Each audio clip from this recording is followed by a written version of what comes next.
This is the Fallen Angel Christopher Daniels, former TNA X Division champion and former TNA World Tag Team champion, and you are listening to the TNA Cross the Line podcast. Enjoy. TNA Wrestling, Cross the Line.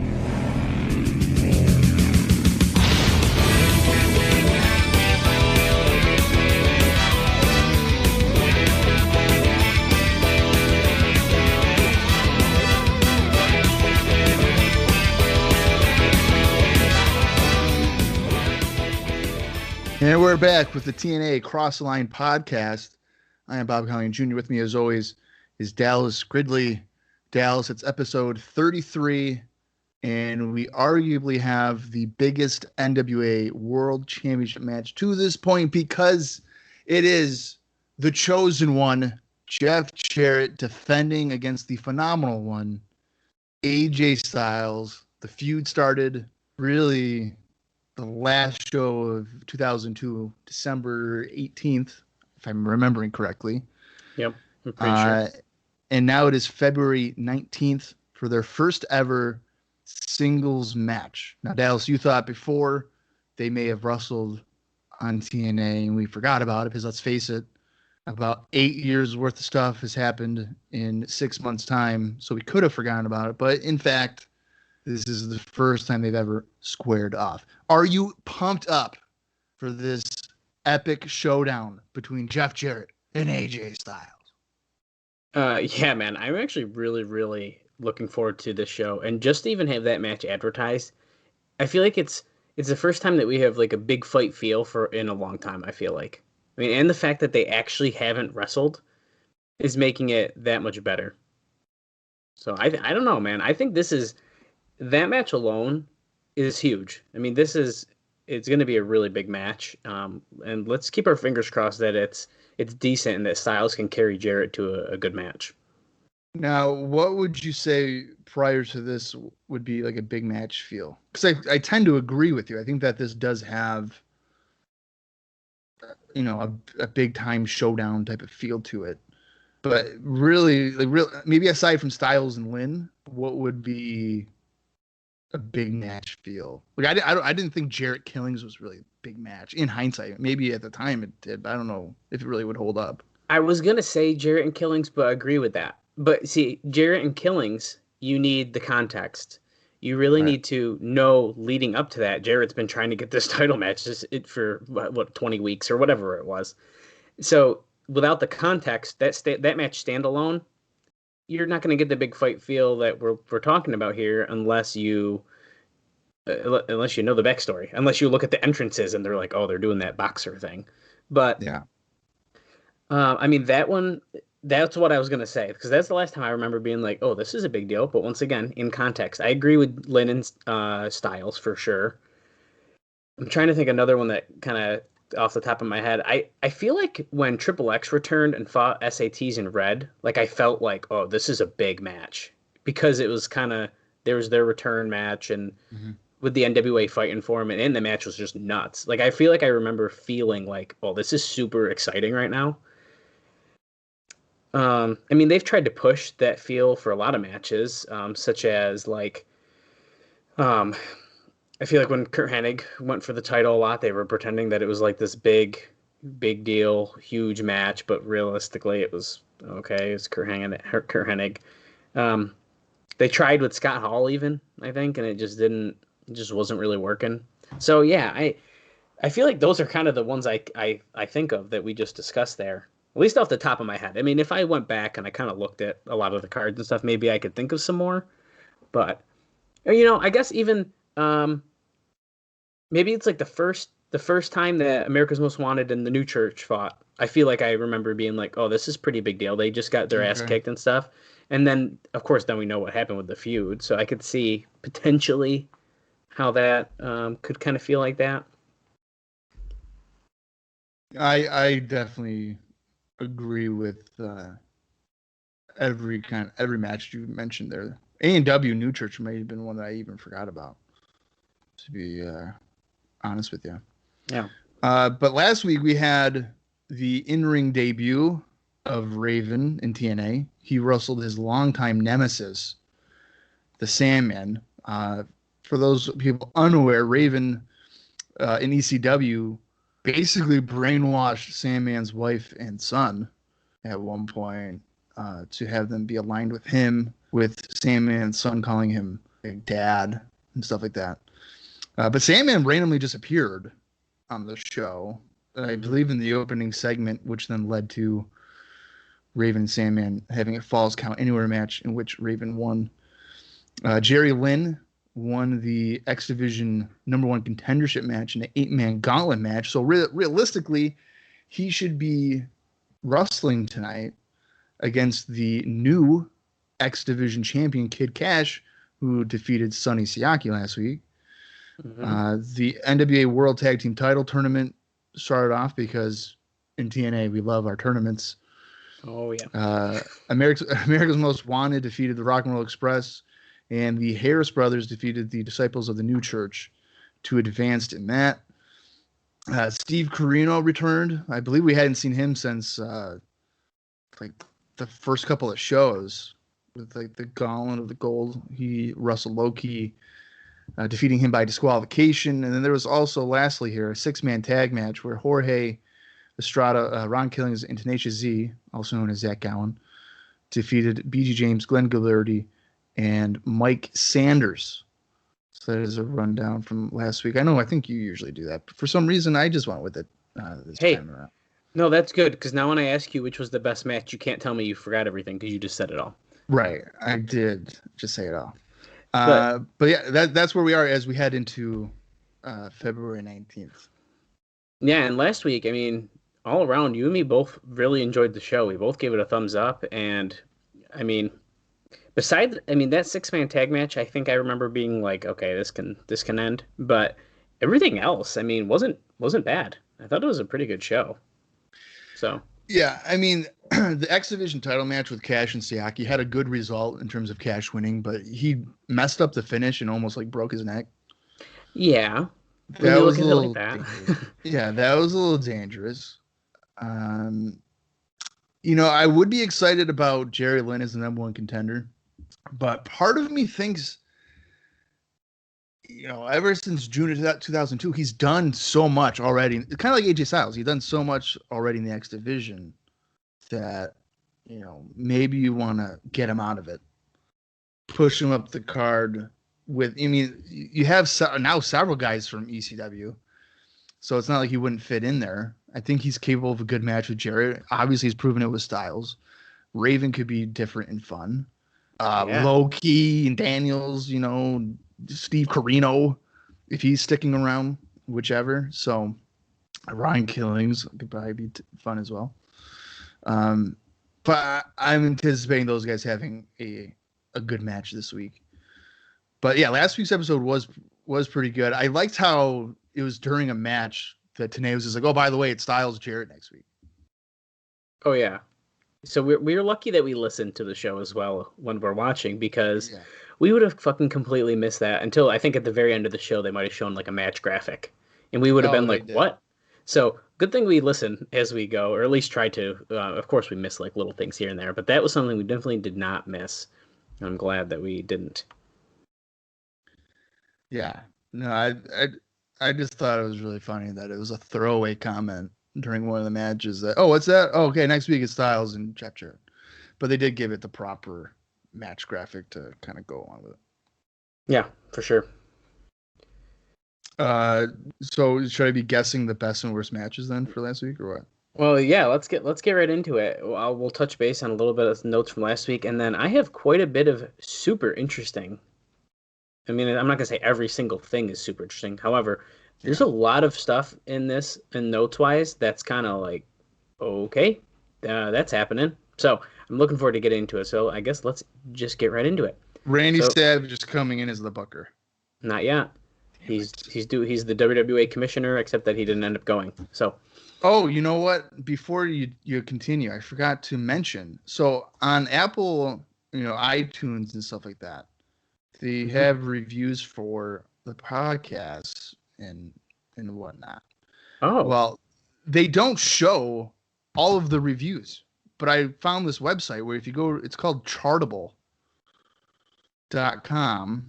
obviously, and you so like for us on the TNA Across the Line podcast, you just type in TNA Across the Line podcast, and you can see that we've had a couple of reviews.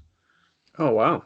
So there's one that's published for one of the guys that listens to the show. He was on a whim. He subscribed to Impact Plus, and he's enjoying watching along with us. And then there's another one that isn't on there, unless I saw, from Mark from Great Britain. He said it's nice to hear a good wrestling podcast. Not many on TNA, so definitely worth checking out. Oh, that's awesome. So thank you, Mark. I wish we saw that sooner, so that we could have said something sooner. But that is super awesome. That I'm glad you found this then, Bob, because that's cool. I didn't know about it. Yeah, and then for like IcoPod, which is what we do with our good friend Austin Skinner, it had always just been Mike Campbell that had left, our good friend Mike Campbell, who had left a review. But then there's several other ones. Oh, that we'll have to share those with Austin then, because I think he'll be glad to hear that. I just thought it was really bizarre that they don't show up. But. Yeah, that is super weird. But regardless, super cool. So I guess leave your reviews for us if you enjoy the show, or and if you don't enjoy the show, let us know what you don't like. But no, don't do that. Okay, just tell us. I don't like negativity and honesty. I want to live my life in a lie, thinking that everybody enjoys it. Okay. Don't tell me what's wrong with me. What is up with that? I don't want to do that. Okay. If something's wrong with us, just send us a DM. Bob doesn't even check the DMs. So no, what are you talking? No, don't tell me anything. I want to know nothing. Just tell me good stuff. That's why I don't go to the doctor, because they tend to just tell me bad stuff. Jesus. Okay, tell us what you like. Leave us a review. And we'll be sure to start checking that more often and reading them if we see more of them, because that's super awesome. And we appreciate all your support and your feedback. Except don't tell me when I make typos on social media, because Bob likes to point that out. But, sometimes I'm doing them at 12:30 in the morning. So yeah, I mean, I noticed one recently and I didn't say anything because I was like, you know what? Sometimes I know. Wait, I might know which one you're talking about. And I was like, well, too late. And then well, here's the thing, okay? When you make a typo, but sometimes the typo is still a word, it's not going to show up as a typo. Yeah, it's annoying. You know what I mean? Or how many times when I write wrestling reviews, right? And I'll be like, he hit a pile driver for a 2 count. And the amount of times that I miss the O and it's almost the C word. Oh, my God. Way too many times, but I catch it. I don't know if it's on the website with that, inappropriate word. I don't know, but there's been a lot of times where I'll be like, oh shit, I gotta put the O in there because my finger missed it. Yeah, no, I feel, and I just type I'm so excited about our shows and posting on social media. I'm so excited that I post funny pictures and accidentally get Jerry Lynn mad at us, and I am so sorry, Jerry Lynn. But we don't need. I don't want to talk about that anymore. I was really. Bob texts me and goes, "You pissed off Jerry Lynn," and I was like, "Oh my God, what did I do?" And I look, and he did not appreciate the photo of David Flair dropping him on the guardrail. And I hate to say it, that ended up being. It's not our most popular post, but it ended up being way more popular because Jerry Lynn was like, "Really, you had to pick this one?" And I was like, "Fuck." Did he comment on it or did he retweet it? No, he just commented on it, which is why it blowing up kind of blew my mind, because that means people had to have seen that reply, and people clicked on it probably and saw the picture, and then people are like, "Oh, really? This was the best part of the match. Oh, really? This is what you had to do." And so I'm like, "Listen, guys, listen. This is not a knock against Jerry Lynn and David Flair, but watch the match and you tell me what other exciting moments you wanted a picture of. That's all I'm gonna say." You should have done a GIF of David Flair doing a strut. Well, that would have been good, but you're the gift man, so if you want to start making some gifts for the shows, I'm totally for you posting some of those. Or even if you make them and you want to send some to me, I'll post them. I don't care. All right. Well, I didn't know if I had permission to do that or not. Oh, you absolutely do. Even though, real quick, I'm gonna keep this real short. I have a bone to pick with you, Robert. Okay. What did I do? You posted a post on our Twitter page, which totally fine with me. But you posted an ECW GIF with it. Yeah. It's a TNA show. So what? Get out of here with that. It's a He's a TNA alum. I give you that part because I did think about that. But anyway. Yeah. And there's another TNA alum who is, well, you don't see it in the gift, but he's handcuffed to the cage. Fine. Okay. So last week's show, it was pretty good. I'm going to start posting WWF 2000 shit on there. I don't give a fuck. Here's Lita doing a moonsault, and I'll play it off like it's Trinity. You could fool people with that one, probably. But last week, Bob, do you think that the readers thought it was thumbs up, thumbs down, or thumbs down? I'm going to say it was a thumbs up. It was. The majority was thumbs up. It's 56.3% gave it a thumbs up. Only 26.8% gave it a thumbs down, and 16.9% gave it a thumbs in the middle. I said I wouldn't say the number of votes anymore, but I will just say this much. It's a little higher than it has been. So, I mean, not by much, but instead of 35 people, it was 40. I mean, 40 did give it a thumbs up. Oh, God. Okay. What did you think they thought the best match was? That's a good question. I'm going to say they went with the Gauntlet. They did. Sorry, I misread it, but yes, they did. The X Division elimination match. I almost read it as X Division title match, but yes, 41 people voted that was the best match. And I'll just give this one. Well, no, I'm not going to give it to you. What do you think the worst match was, according to the readers? The 6-man. Well, it actually wasn't. That's why I didn't want to give it to you. Was it the Harris Brothers against New Church? Nope. Fuck. All right. That was second. I'll tell you that much. Wow. What could really? So it's not that or the 6th. I think there's one more fairly obvious, I guess, if you eliminate those two matches, that you'd be like, yeah, that's probably it. I mean, the only other one I could think of would be AMW and Rock and Roll Express. It is. That's what it is, really? Yeah, wow. They said that was the worst match, and 18 said the Harris Brothers versus Lee and Slash. I don't know if I agree with that, but, teach your own. I don't think I agree with that either. Now, Dave does say that last week the show itself didn't have much in the way of good wrestling, but nothing really atrocious either. I mean, I guess that's a compliment, even though I thought it was a fairly good show. Whatever. He also says that this, what did he say? So, Kid Kash won the X Division title. We've already mentioned that he slipped. Mm-hmm. He nearly died, essentially. He almost broke his neck. He does say that this was part of the plan to upgrade the X Division because it has been dead since Siaki got the belt. Siaki will likely be taken out of the division, which I think is very clear at this point and totally makes sense. And so instead of Red, who was supposed to get it, since he's over in Japan, they decided to give it to Kid Kash to kind of probably expedite the process of, hey, we gotta get going here with making the X Division good again. Which is fair. Ron and Don Harris went over Brian Lee and Slash, of course, as we know, because low-key distracted Lee and allowing Ron to get the pin. And then the winners of that match and the America's Most Wanted versus Rock and Roll Express, which obviously AMW won, are going to be facing off on the February 19th show, which we are covering today.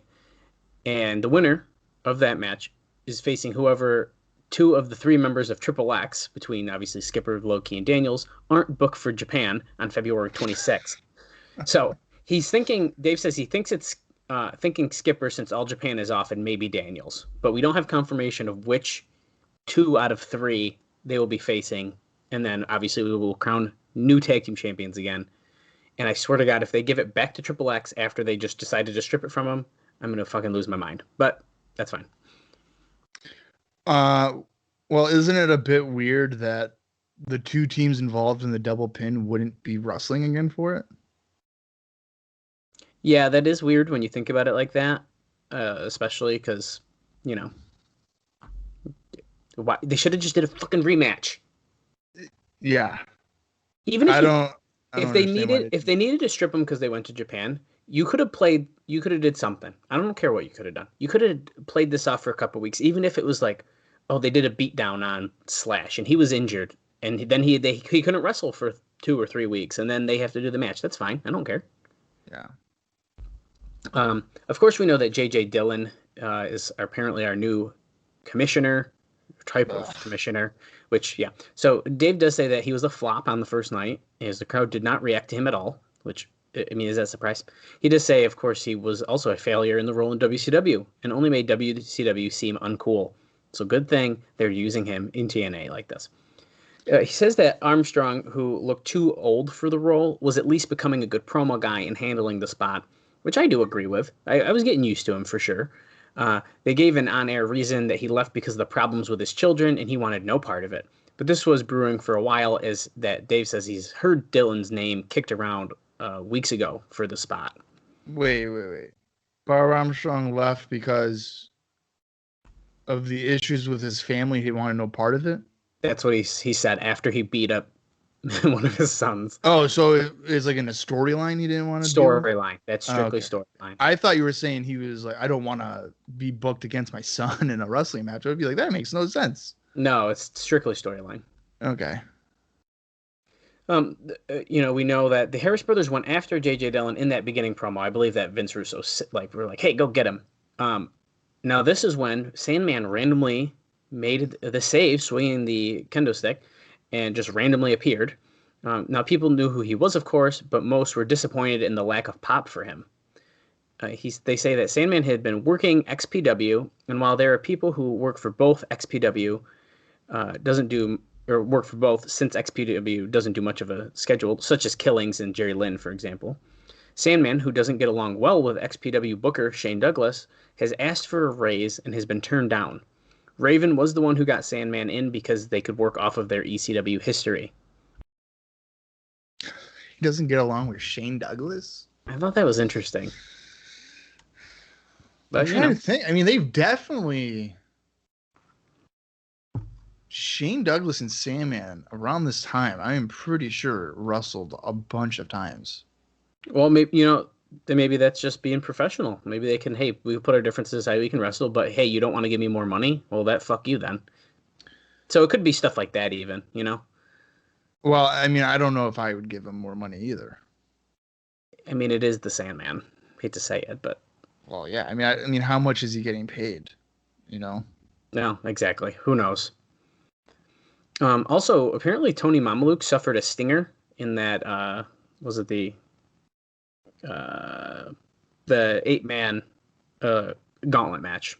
I couldn't remember which match he was in. He suffered which caused numbness in his leg during the match, so he kind of suffered a bit of an injury there. It's also said that Konnan and Lynn argued on the mic after the match. Konnan and Raven, Dave says to him, are the only guys except for Jarrett, to a lesser degree, who have a major league charisma on the mic in the company. What do you think about that? I was curious what your thoughts about that are. Do you agree? That aside from Jarrett and Raven, that Conan's the only one that has main event or whatever charisma? Major league charisma on the mic. Charisma. No, I don't think I agree with that. I think Sonny Siaki is up there. He doesn't come across as a minor league or, indie level mic guy. I would say in recent weeks, Chris Harris has really surprised me. I agree with that for sure. I don't know if I'd say, major league level yet, but he's up there. Mike Sanders is usually a pretty good promo, although I'm kind of dreading seeing him now. If Steve Corino were to be here for a while, he would for sure be up there. Carino's a very good promo. Well, he had a good interview right before his match last week. It was awesome. Yeah. So, aside from, instead of 3, it might be a couple more, like 5. Ron Killings is probably up there too, with his whole, especially when he was doing the racial thing. Yeah, he did some really good stuff. Yeah, that was some pretty good work. So yeah, I would say there's probably a handful. James Mitchell is another one. Oh, for sure. You probably get some credit for that. And I feel like part of the reason he said this is because those 3 are arguably the most known in the company, we could say. And maybe that's where he's just kind of putting those pieces together. However, yeah, I agree. I don't necessarily think that is accurate. Yeah, it's kind of weird to think that Konnan is probably the third best known, maybe even the second best known. It could go Jarrett, Konnan, Raven. I mean, it could for sure.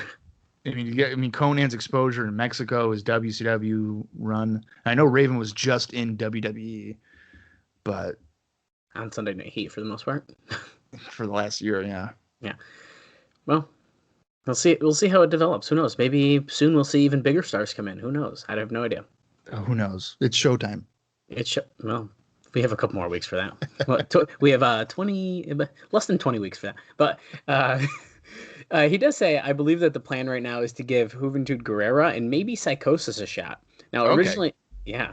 And now, originally, Jeff Jarrett didn't want Guerrera because of his past problems, so it's something of a tryout deal. He also says, and maybe Super Crazy. He does say Guerrera may have been matched with Johnny Storm when he comes in for a shot next month because they've got great matches the last 2 weekends. So there's some updates on that, and I think that's kind of teasing toward the Konnan group. Or he's bringing in guys kind of thing. So we'll see where that goes. Yeah, but if you were to have Guerrera, Crazy, and Psychosis in your X Division, and we saw Psychosis earlier. Yes, we did. That would make the X Division a lot stronger. Well, look at the names, and those guys can still work. Yeah. I don't know. I'm down. I think it'd be great. And I think this might be my last bit of news from last week. I don't want to jinx myself here, but I believe it is. So we're going to say it is. Another reason given for the lower match quality is that the wrestlers had less time in the ring to work out and practice their matches. Because they were doing so many pre-tapes, including the new interrogation segment with Tenay and Down West, where they couldn't have any ring noise, the guys had maybe 10 minutes to like practice before the show or like work out and stuff before the show. Yeah. So when are they setting up the ring?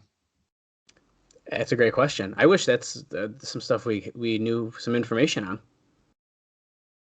Yeah. So I don't know what their time frame is. Sarah just arrived. Oh, hi. Thanks. Yeah. So I don't know if are they waiting till 5 o'clock to set up the ring, and then they're like, oh, by the way, you get 10 minutes to warm up as we have to talk to. I don't even remember who they talked to the first time. The interrogation thing? Yeah. Killings, I believe. I think they only did Killings, right? They didn't do more than one, did they? No, I think it was just Killings. Yeah, and that segment was not great, but we'll see how that goes. Yeah. Now, I do want to point out, I'm not going to read through it just because we did kind of cover it last week, and there's nothing really new that's said, but in this specific Observer newsletter on February 24th, 2003, is when Dave really does his deep dive into Curt Hennig's career. Of course, last week we found out of his passing, and he does have a little section on his TNA time, but we all kind of know what happened there. So I'm not going to dive into that. I just wanted to point that out in case, you have a subscription to the newsletter and you want to take a look at it. There's where you can find it. So moving on here, some pretty interesting stuff. In what turned out to be one of the strangest stories of contract negotiations in recent times, Tenacious Z, or Zachary Gowen, verbally agreed to a 3-year contract with the World Wrestling Entertainment on February 14th, reportedly for $52,000 per year downside guarantee. So, Dave mentions that this is an example, he says number 5,526, of why a promotion needs to have its talent signed before putting them on television. TNA had never been rated before, so they hadn't learned this lesson the hard way. But 20 years of history should have told them from day one, this is a lot bigger blow to TNA than it appears on the surface, though, as well. So, even though the guy wasn't a drawing card, the main program nor had any kind of potential to be either. But this is a big blow for them because they set up a lot of essentially like media stuff that was going to be happening. So let me jump around here a bit. He says that the first thoughts of WWE was to introduce him as some form of character and not let on that he has one leg out, because the feeling is that so many fans know of the WWE audience. Although he says he bets that 98% of people don't know that he has only one leg. Others are against that direction. Now, apparently, they are trying to get the USA Today article planned for him, which TNA got the ball rolling on, to be held back because if they decide to do the angle where they don't let on that he has one leg at first, the pub wouldn't be, it would essentially expose the storyline. And kind of touching on a little bit more on that stuff too. So TNA was starting to market Gowan and had already gotten confirmation from USA Today, People's Magazine, and the Best Damn Sports Show, period, as well as interest but not confirmation from the David Letterman show. So they were about to get a lot of media coverage for Gowan. Pretty interesting. Now, the guy who probably deserves much of the credit for this is really Jeremy Borash, since Borash had been pushing TNA for a long time to bring him in, and the marketing possibilities once he appeared on the show for positive mainstream pub, which WWE doesn't get a lot of, were clearly the impetus to bring him in. Now, when Gowan was at the TNA tapings, he was given word from Paul London that Tom Pritchard was looking for information on whether or not he had been signed a contract with TNA. When Gowan, who was 19 at the time, emailed Pritchard that he hadn't been signed, he was offered a deal on the phone by Laurinaitis, and the contract was FedExed to him. Okay, so that's a lot of stuff that's going on there. I don't know why TNA would not sign him to a contract if you're trying to get publicity from all those major magazines and networks and TV shows, only to get him stolen by the WWE for $52,000 a year, which seems like an enormously low downside guarantee. Yeah. There's a lot there. And, I did find it interesting, and I guess the weird part I think we discussed it when he appeared, was I didn't even know he really wrestled in TNA. So the fact that he did, and I didn't know it, I mean, and as a kid, I'm watching WWE, so I mean, I remember his run there. I didn't know nothing about it, and I didn't know nothing until 2021 when we saw him wrestle here, and so what's that show you? I mean, it's a missed ball. And now, could they? What would they have done with him going forward? I don't know, I guess. But I think that it's definitely a lost opportunity for TNA, especially if they were planning to get all this talk going and stuff like that, Well, I would be a little nervous for Gowan just because of what Russo could have potentially come up with. Well, that is a really good point, actually. So that could have been a little scary. I'm really surprised that he would go to WWE for that little money. I mean, sure, there's the potential, and I'm sure he ended up making more than $52,000. He was on a couple of pay-per-views, I know that. So that alone probably helped him out. Well, and to be fair, he did get paired up with like Piper, and like he was in like Vault Hogan, and who like is the one who helped him like want to be a wrestler and stuff like that. So yeah. If you look at that stuff, and he's 19, $52,000 when you're 19 sounds pretty fucking good. So I could see why he would have done this. Well, and he did have a pay-per-view match with Vince McMahon. That's right. So he was definitely involved in the main event scene. Because even as you mentioned, he gets thrown down the stairs by Lesnar and stuff like that. So. Oh my God. I'm never going to... Stuff Lesnar did to him, dude, that stuff is like stuck in my mind. Like I'm never going to forget that stuff. Yeah. No, it's like iconic stuff. Yeah. Well, so there's some sad news for you, but moving on. This is not in the TNA section yet, but this is interesting nonetheless. There is more and more signs that XPW is in trouble. Besides Sandman leaving for TNA, Chaos, Justice Payne, who just quit CZW, and GQ Money reportedly approached TNA about jobs. Okay, Justice Payne, who I believe recently passed away within the last year or two. Okay. Not very good. He's a very muscular guy. I don't know if you've ever seen him wrestle. I know the name, I feel like, but I don't think I've seen him in the ring. Yeah, he's like a brick house of a human being. Is mostly, yeah, he did pass away. So I was right on that. I don't know if this is going to tell me when he died. No, it does not. Death match, really, for the most part. Death match type of wrestler. I'm surprised that he quit CZW to essentially join XPW.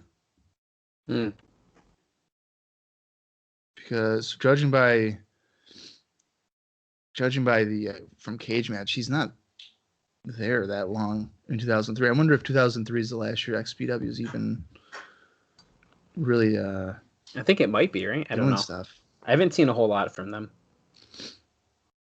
I'm gonna look it up real quick. And then who? GQ Money was another one. Yes, and Chaos with a K.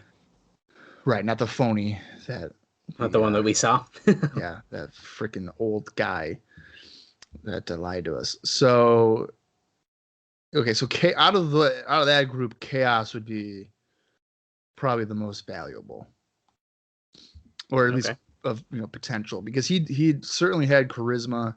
I don't know if he was really a good wrestler, but he was good in stipulation type of matches. So I know there's a few ladder matches, for instance, that he is pretty good in with like Chris Hamrick and Tracy Smothers or whatever. So there's some decent stuff there, but I don't know. Okay.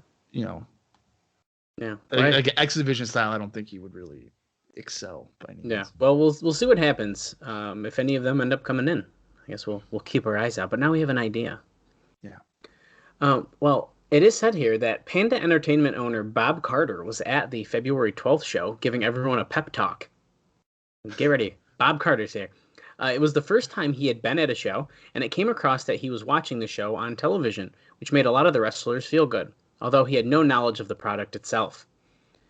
It's also said here that his daughter, who we know as Dixie Carter, who is at the shows regularly, said that the numbers are rising, but failed to give any specifics. Now, of course, we know. We still don't know the numbers from the first show. So, right. How do we know they're rising? I don't know. A lot of it was nicely telling people what happened on the February 5th show with the brawl all over ringside area for 10 minutes was no longer going to be allowed. As mentioned last week, one of the stage directors was knocked out on the floor in the brawl. So now this is going to lead to a couple other things. And Bob, I'm getting ready for what you're going to say for one of these. Wrestlers were told they could no longer fight in the audience. However, they could brawl all over the building if they aren't near any fans. And, get ready, Bob, everyone had to stay away from the announcer's table unless specifically authorized for an angle. Son of a bitch. It is never going to break. There you go. That confirms it. It's never happening. Stay away from it, because they must know that it's unbreakable, and if they were to break it, they're like, well, we don't have a table anymore. Exactly, for sure. He also said that Panda was happy with the performance of the talent, and they were doing a good job. So Bob is just such a nice guy. Carter said, now it's his job to make sure the product gets the proper publicity and exposure to where more people know about it. He said that at first they had to talk to their board of directors into approving the purchase of a wrestling company, but now they are glad they made the deal. There was also a statement, and Dave says he's not sure where this originally came from, but they told the talent that if you can't take punishment, that it isn't the business for you. That may have been part of the deal with Jeff Jarrett taking the hellacious, legit beating with cuts and welts on his back on February 5th show. They, of course, aired the footage on last week's show. Was set to set an example that if the owner, Jeff owns the minority interest in the company, is willing to take that kind of beating, then the talent shouldn't complain when asked to do so.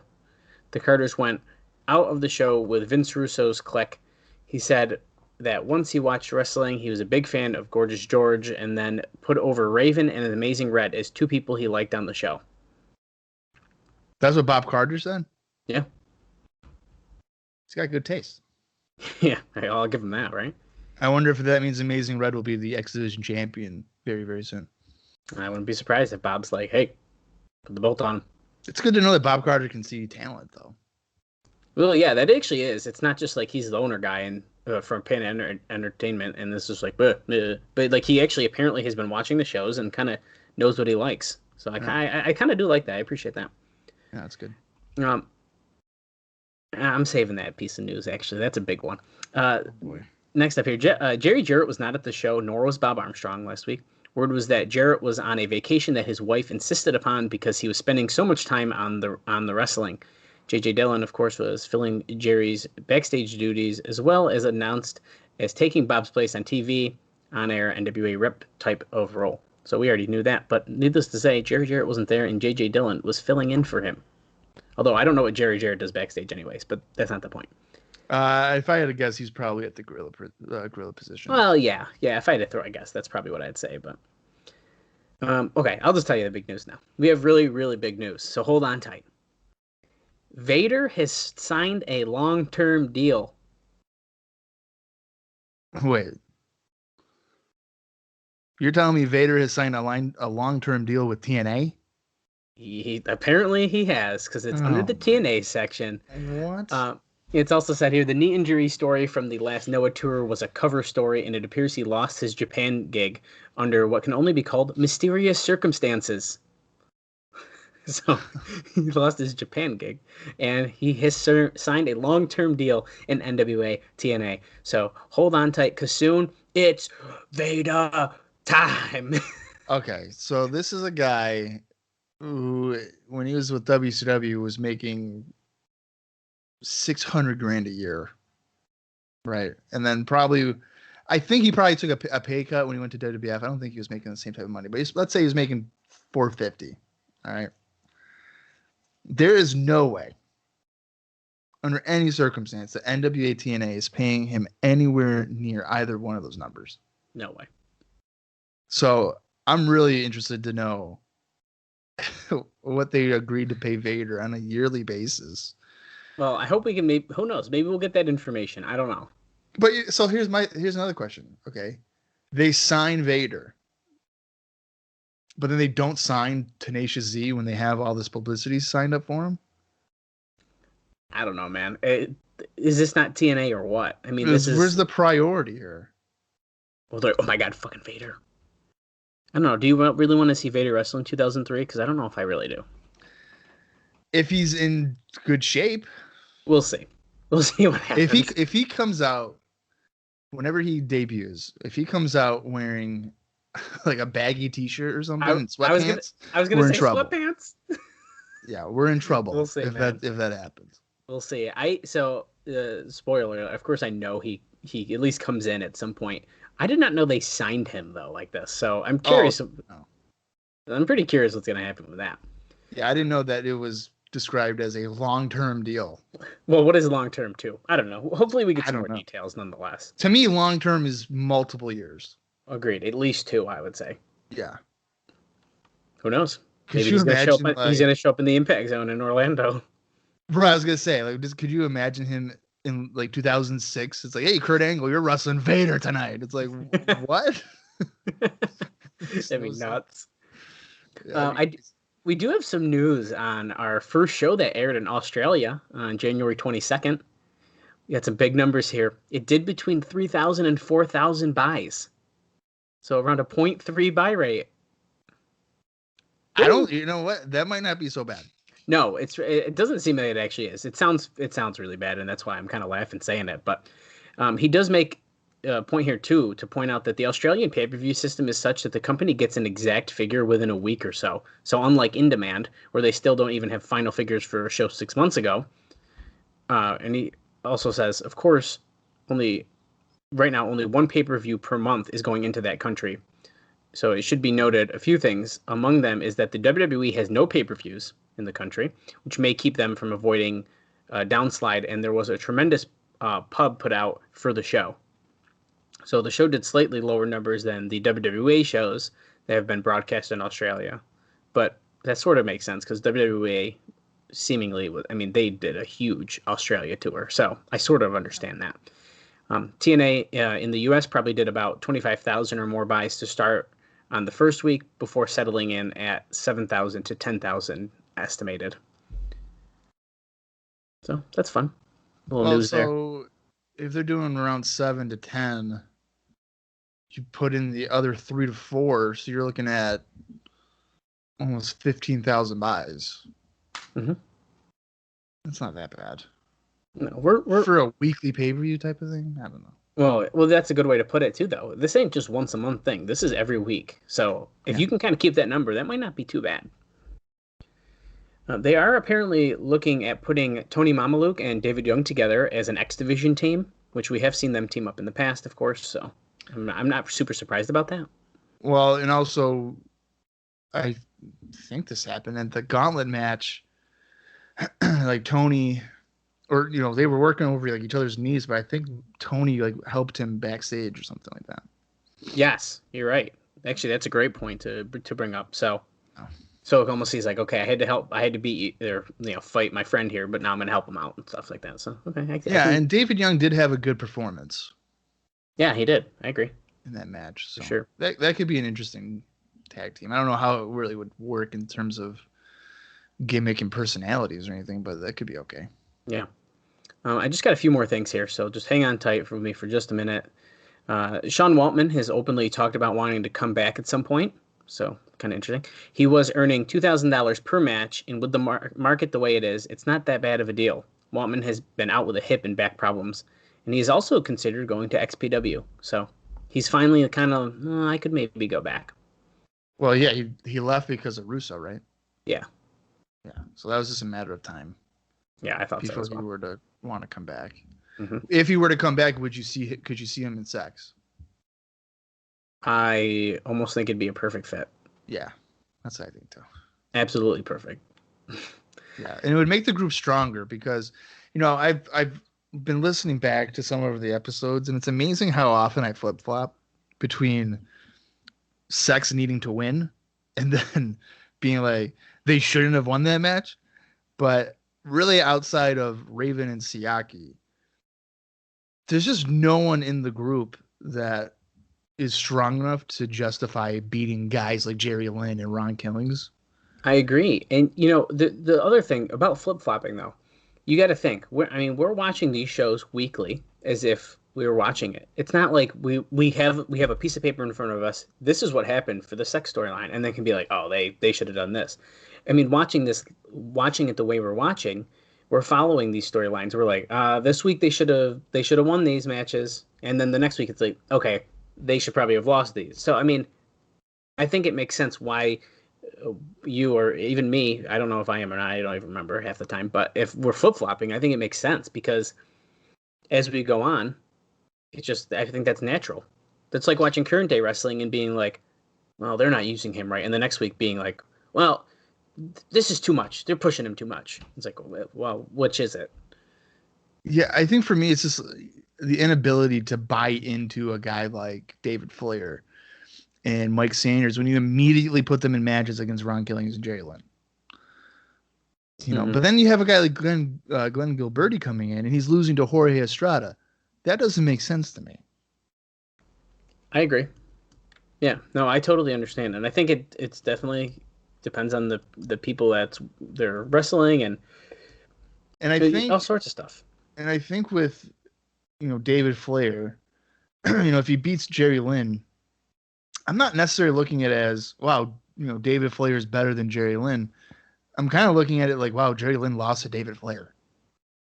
Yeah, exactly. It doesn't help anybody. Yep. For sure. I think some of these guys are miscast. I think that's what it is. To be in the group. Yeah. And I should also note Triple X is a good portion of that group as well. So you have, Raven, Siaki, and Triple X. That should be it at this point. If that was the group, holy shit, that's a strong group. Yeah, you don't need Flair. You don't need David Flair, Gilberti, Sanders, Harris Brothers. Well, you're at BG James. You're watering it down. BG James. Yeah, it's already saturated. Yeah, I agree. So this is an interesting note here. New Jack cut a promo on the February 15th Wildside show talking about coming here and facing Ricky Morton and Raven. Now, his name has been talked about. What? And when you are trying to offer a surprise every week, you pretty much have to go through everyone who has ever had a name.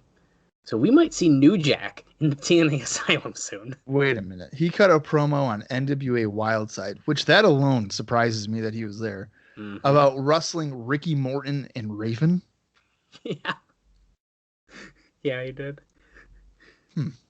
Ricky Morton I could understand because the Gangstas did have a feud with the Rock and Roll Express in Smoky Mountain Wrestling. So there is a tie in there. That's this weird, specific Ricky Morton and Raven. So if there's a triple threat match at some point where New Jack wrestles Ricky Morton and Raven. That should have been booked. I hope, you know what? I hope in the indie notes, one of these days I come across like a random independent in Georgia being like, yeah, it was New Jack against Ricky Morton and Raven in a triple threat match. Yeah, I'd be interested in that. I would imagine he was like what? Was he threatening them in the promo?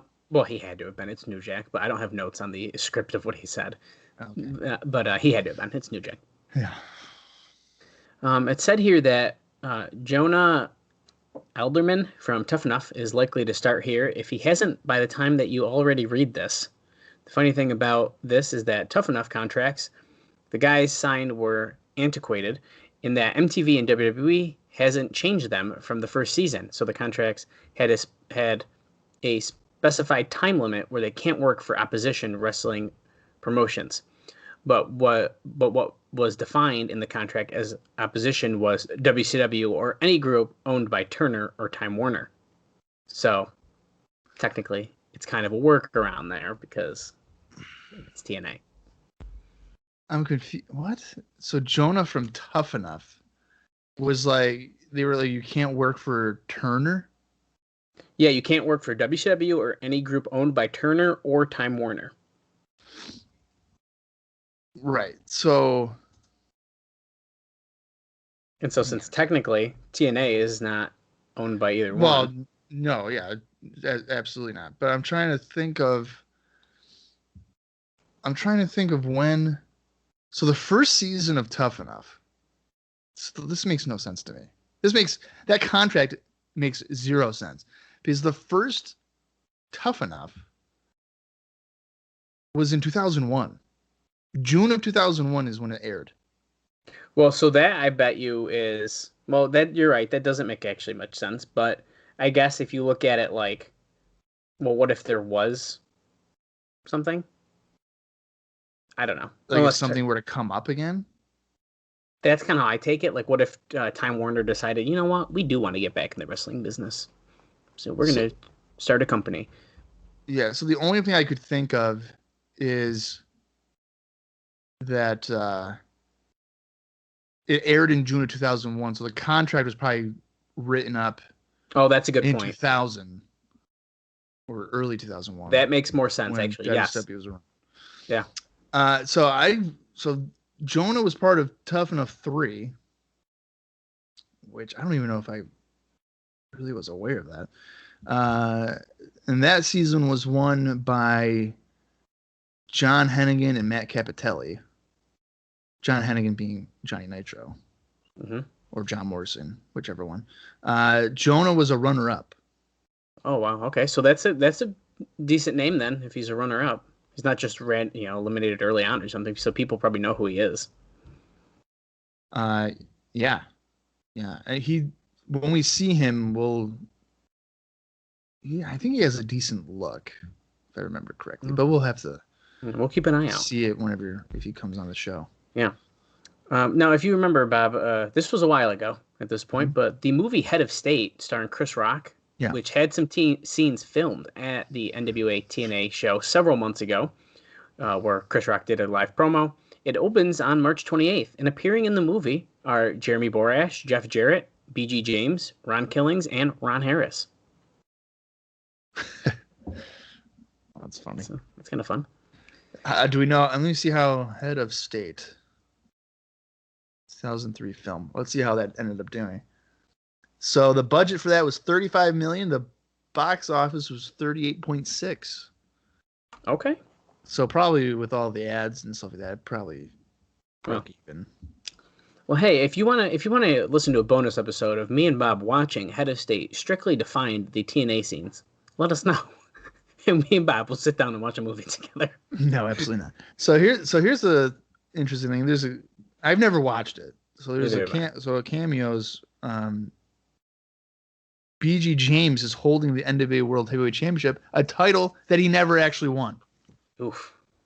So I wonder, Dallas, if there were plans at some point for BG James to be the heavyweight champion to make sense in the movie. Probably not. I wouldn't be surprised if it was at least talked about.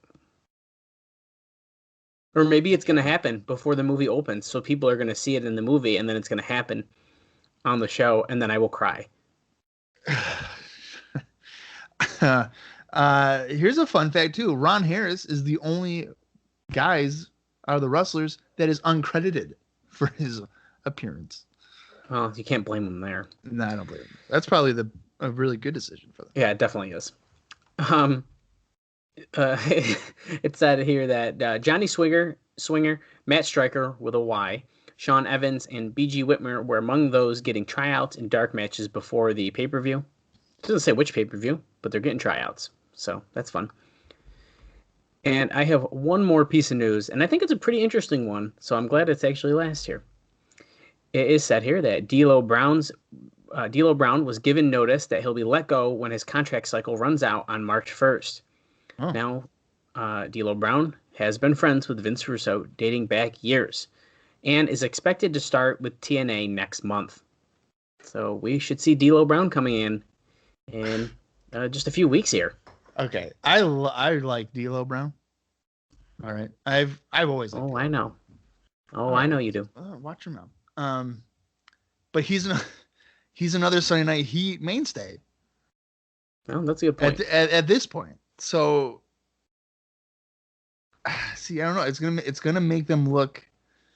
If you're comparing it to the bigger company, it's going to make them look lower level if you continue to poach guys from Sunday Night Heat.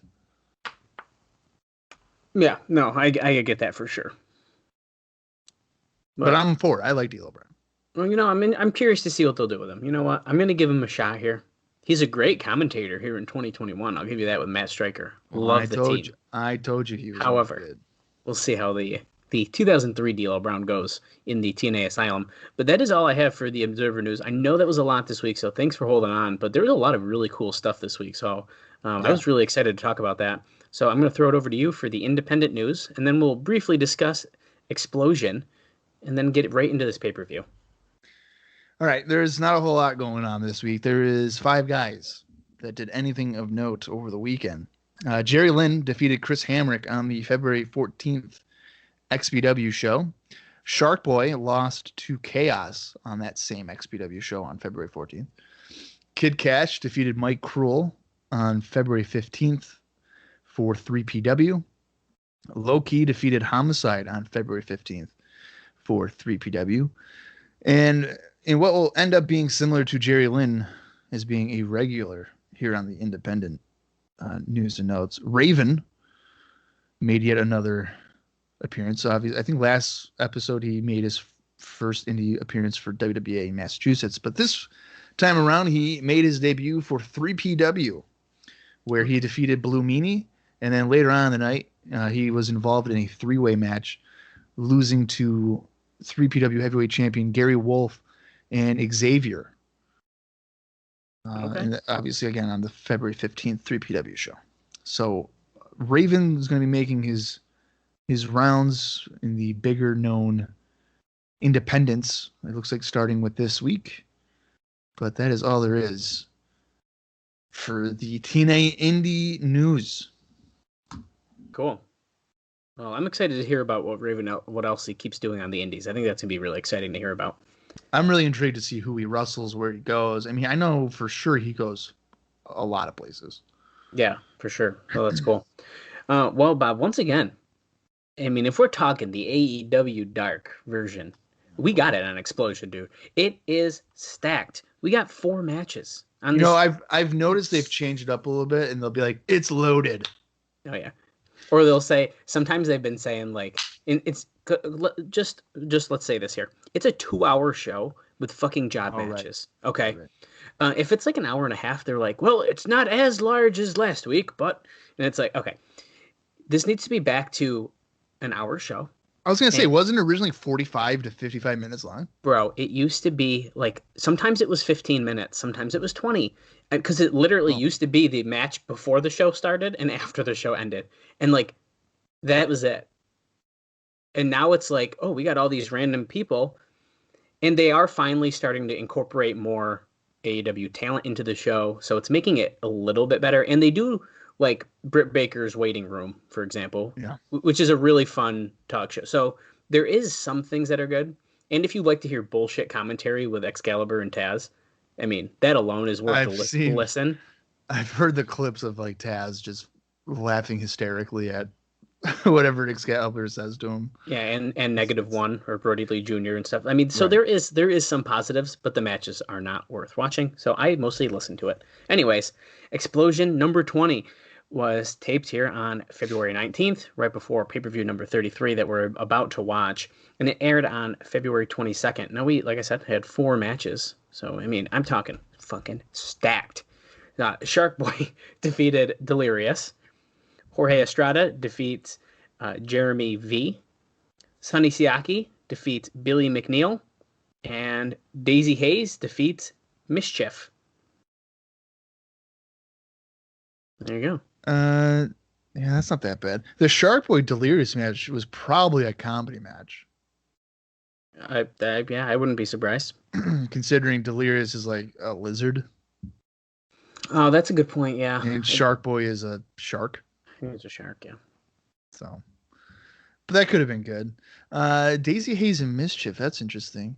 Mischief is somebody that if TNA were to have a women's division now instead of waiting till September 2007, and probably even in September 2007, she would have been a good choice to be part of that. Yeah, I don't know if I know much about her, so I'm gonna take your word for it here. But I want to say.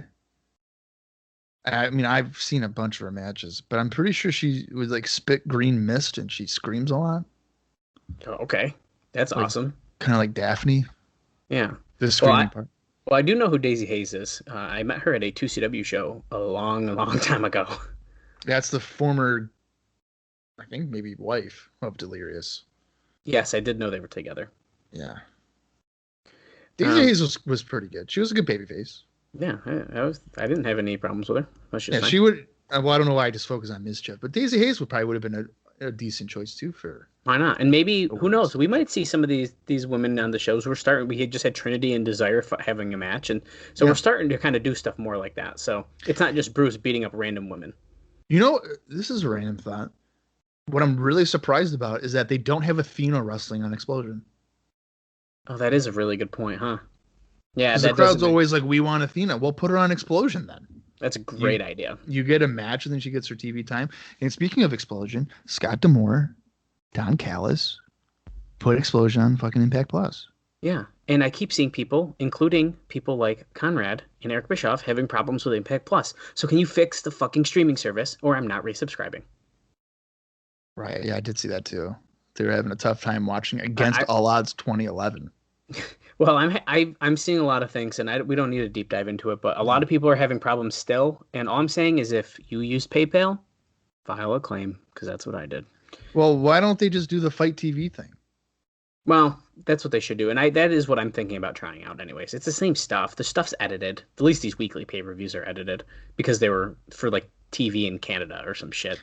And I don't know. Anyways, I don't want to wait any longer, Bob. I'm excited to get into the show. February 19th, 2003, pay-per-view 33.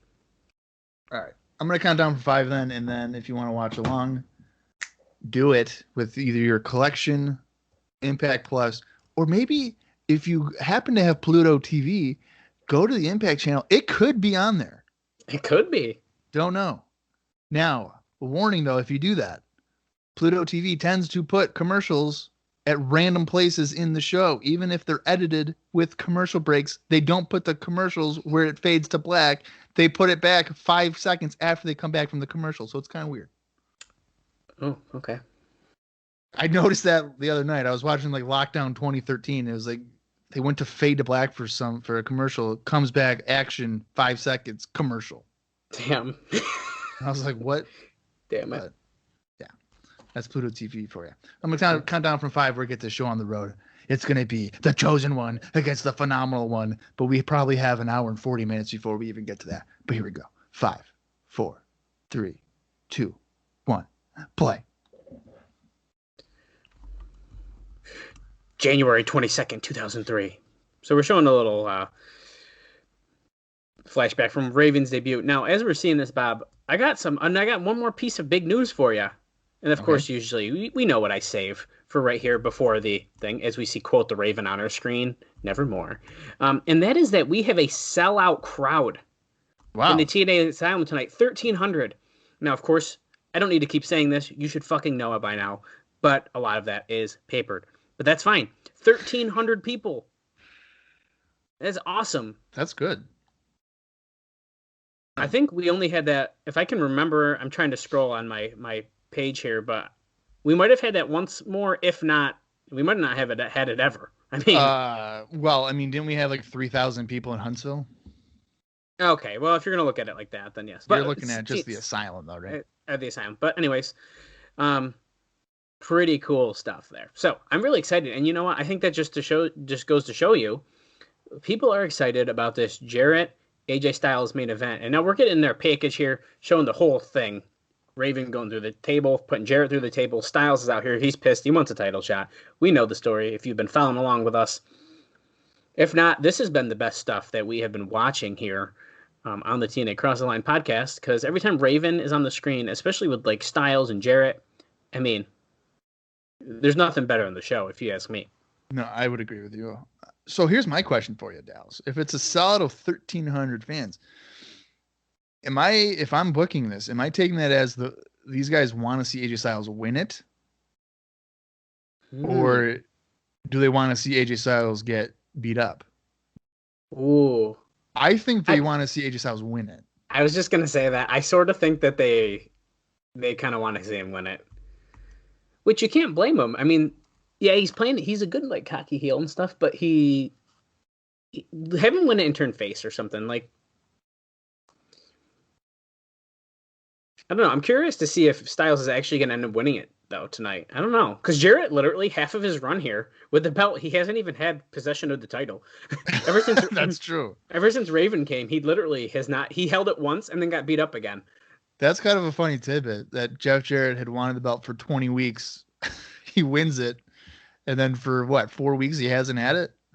Yeah. Like right here. That's the only time he got it back. Or no, maybe that's the second time he got it back. But then he got beat up by this Operation Sex.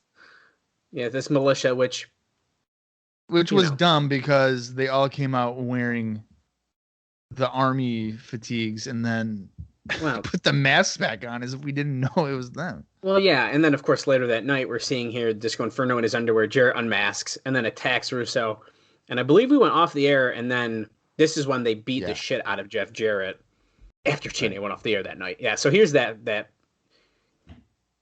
You know what? You know what was funny was when Jarrett took the mask off, you could have mistaken him for Raven.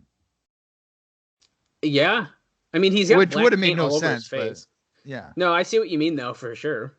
The blonde hair, I mean, right. The hair, like the haircut, is even kind of similar. Yeah. Now, I'm just thinking right here, Bob. So I see Raven here. They're showing the whipping. Raven standing on the thing. Does anyone look more badass in a skirt than Raven?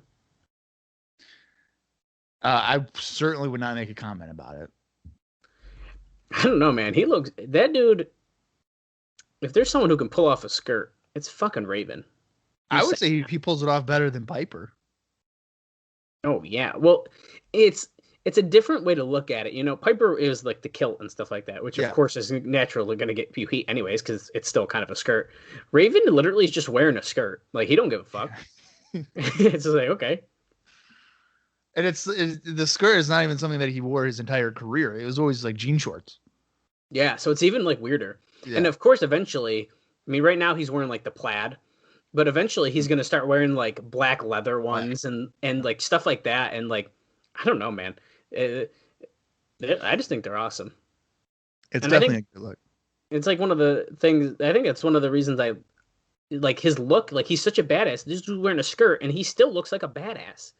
Now we're getting some throwbacks to that Falls Count Anywhere match. Raven gets tossed off the balcony through the table by Loki, of course. Sandman got tossed off the balcony. Sorry, I was excited about Raven still. What can I say? Yeah, I mean, Raven... I have a Raven action figure that's like 2003 Raven. Do you? Which one? Which one do you got? It's the one where he's bald. Okay, yeah, one of the. I believe it. And he's got like the sword tattoo thing. Yeah, man. Which I don't think he has right now. No, I don't think he does. That's a good point. I didn't think about that. But no, I have quite a bit of Raven action figures actually. I have one. His last TNA one was the TNA Legends line one, is by Jax. And it was like his 2010 run. Yeah. So he's got jean shorts, a leather jacket, and like a Raven shirt on, and it's fucking awesome. It's probably my favorite Raven figure, but I also have the one that you just mentioned, www.heelsection.com, signed right in the front. Wonder what that is. Probably nothing anymore, but Oh yeah, virus. virus. Yeah. So we're going in the asylum. I wanted to point out that the show, we're about 5 minutes and 50 seconds right now. Yeah. So basically 5.5 minutes was just a recap video of everything that was going on. Now I would say I would hate that, but in terms of the context of Jarrett Styles tonight, I'm actually okay with it. I was going to say I'm okay with it as well, because now at least I'm hoping when it's time for that title match, we don't have to deal with that. And here we go. Right. Goldilocks is outside backstage with an umbrella, so it's raining, waiting for AJ Styles, she says. And here's a car. Is it Styles? Doesn't look like it, but it's kind of hard to tell. Oh, wait. Dark out. That is AJ Styles. It is, but who's driving the car? Is it Vince Russo? Oh, yes. Shit. Okay, so this is really interesting.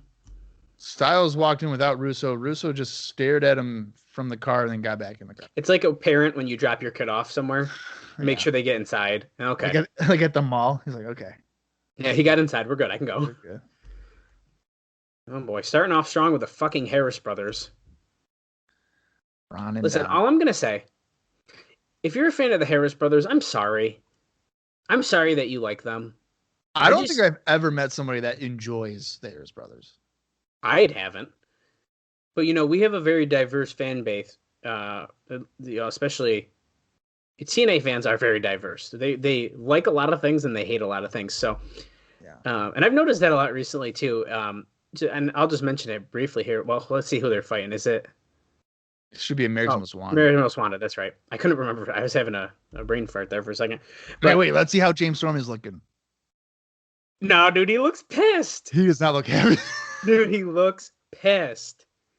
He just did like the little taunt, like straight face, no smiling, nothing. Dude, he looks pissed. Okay, so I think we have to say, right, Bob, that...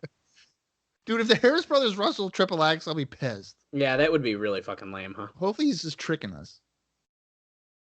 But what I was about to say is that, so right now in current day 2021, we have a crossover with Impact Wrestling and AEW, which, as a fan of both, blows my mind. Now, a lot of Impact fans really, really don't like AEW, and it's not something I would have expected, since, half of their roster wrestled in TNA at one point, but it's like, they're like, well, they copy all of them. TNA did it first, and this and that, and this and that. And to me, it's just like, guys, just fucking enjoy it. Like, it's one of the most exciting things in wrestling in years, I think. And to just chill out. Well, they also have to realize here, as Chris Harris is going after, I guess that would be what, Ron? That is Don. Actually. Or Don. Yeah, Don. Yeah, that's right. Don wears the shirt. The shirt. That's right. Impact fans, I would think, have to realize that the partnership with AEW only helps them. I mean, it does. Because people are like, oh, Impact's still a thing? Okay, that's cool. Yeah. I mean, they're on Access TV, which I don't know how many households it's in, but I know for sure I don't have it. I don't have it either. I have to watch on Twitch if I watch it. Yeah. So like, if YouTube TV were to ever get Access TV, then I'd probably end up watching Impact, at least putting on as background noise. Well, I think that's important to say, especially because, you watch like AEW. You don't really watch Raw or SmackDown. Sometimes you'll watch SmackDown, I've noticed, but because you'll tweet about it and stuff. But even the fact that I'd put Impact on for background noise, but it's not there. I think that's a pretty big deal to hear from someone who doesn't even really watch or listen to a lot of current day wrestling. So, yeah, Storm just did a somersault dive, like off the top rope. Yeah, to the Harris brothers, and I was a little scared for him, to be honest with you. Yeah, that did not look very graceful at all. And Don is like winded. He's like, fuck, I'm winded. Fuck. I should have kept the security gig. Yep. Now Ron's in the ring with Storm. Storm is just like, okay, I just dived out of the ring, no big deal. And now he's just getting destroyed by Ron. It looked like he hit his back on the apron, but I'm not sure if that's exactly what happened. Yeah, I was like looking at his feet, like the way he was climbing to the top there, so I didn't notice that, but. Is James Tokamoro, Storm that's back in Impact too, or no? He did just come back at Hard to Kill, and he has wrestled. So he's seemingly teaming up with Chris Sabin because currently Alex Shelley, due to his real life job of, I believe he's a physical therapist, maybe. Yeah, that's right, yeah. He cannot wrestle until he gets vaccinated, and he's doing that, of course, to help his job and to help himself and all the wrestlers. So he currently is not there, and so James Storm has kind of filled that gap. So Sabin and James Storm make a team, and actually, as Storm gets whipped into Ron Harris into the corner, they throw Ron to the other corner, and then Chris Harris does a bulldog to Ron. I was going to ask you what your thoughts about this are, because I find this interesting. We've talked before on here, off camera, on IcoPod, everything.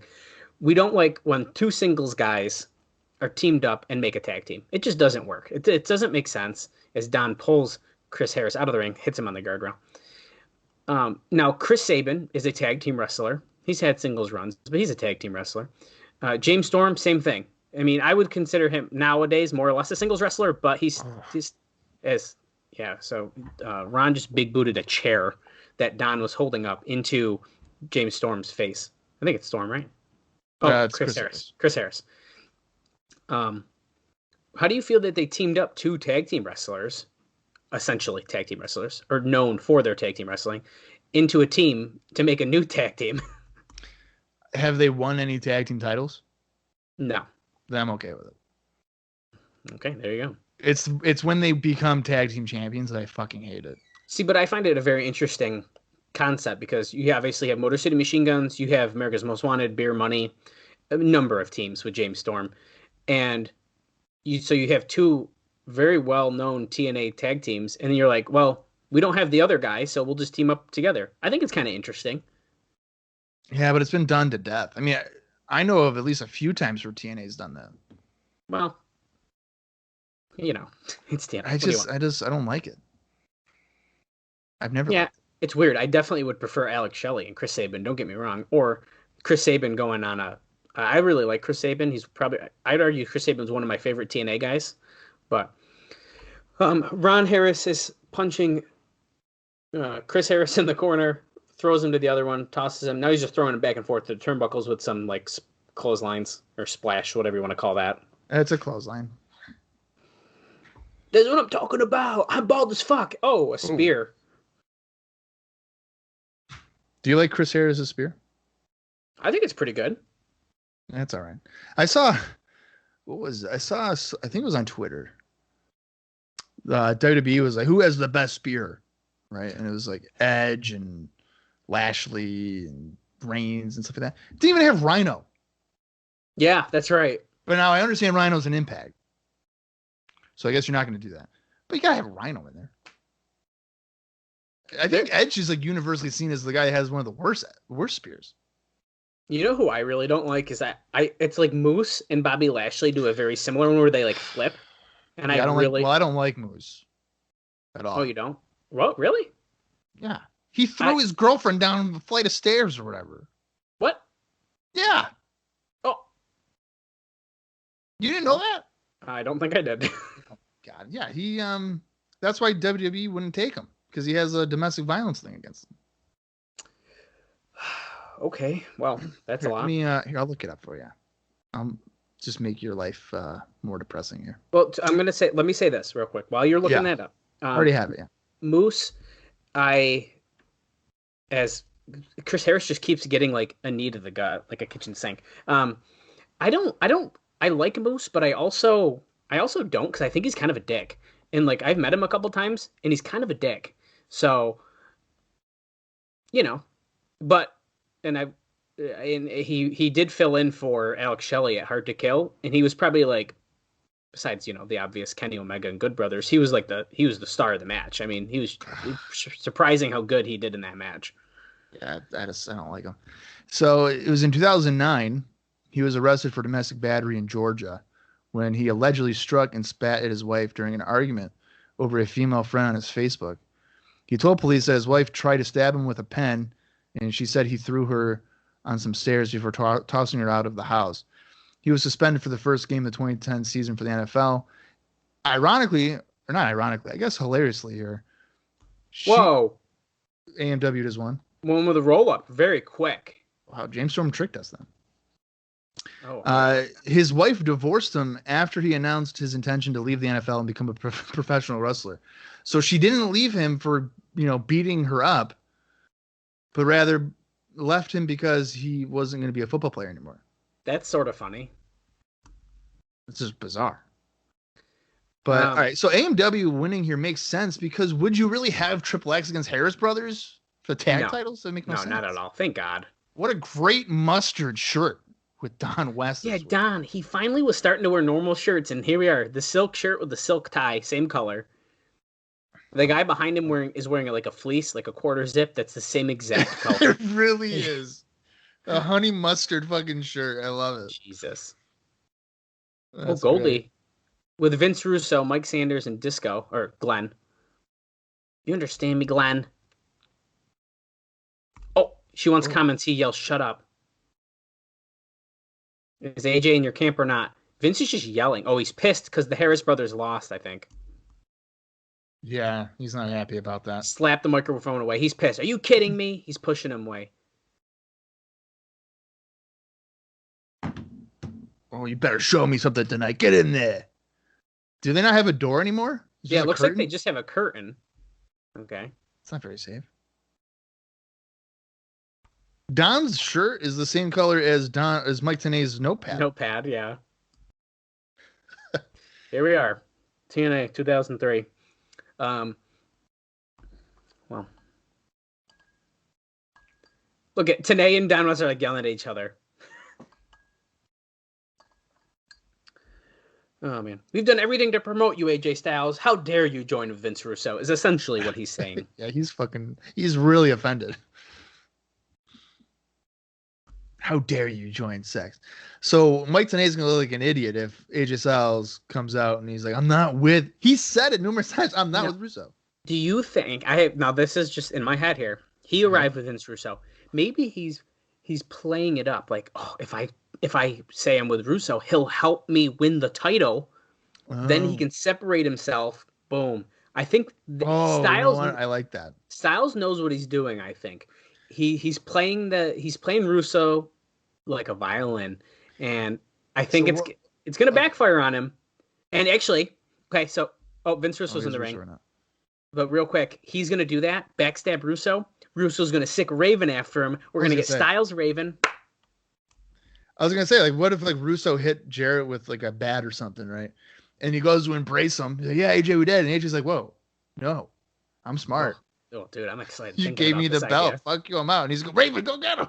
Yeah, I love this idea. Yeah, Vince Russo has just called Mike Tenay into the ring. Of course. You have trouble understanding the truth, yeah?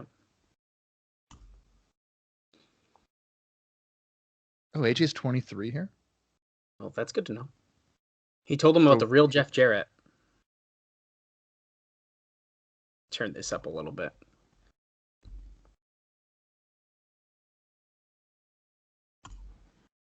He will do anything it takes to leave with the belt. He's talking about Jarrett, I believe, right? Saying Jarrett has a black heart and will do anything. It's all about Jeff Jarrett. Don't you know he cares about Jeff Jarrett, bro? Yeah.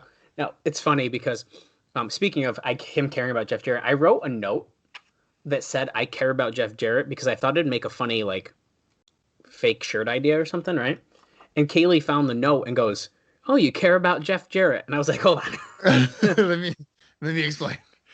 Because sometimes I'll write down funny quotes and, like, I have, like, a little list and stuff of some funny ones. But she happened to see that one on my desk here. And I was like, you don't understand. That would have been funny if, like, she was at home and you came home one day and she was like, so who's Jeff? And you'd be like, what? Jeff Jarrett. I saw this note you care about. Oh, God. Bringing up Vince McMahon.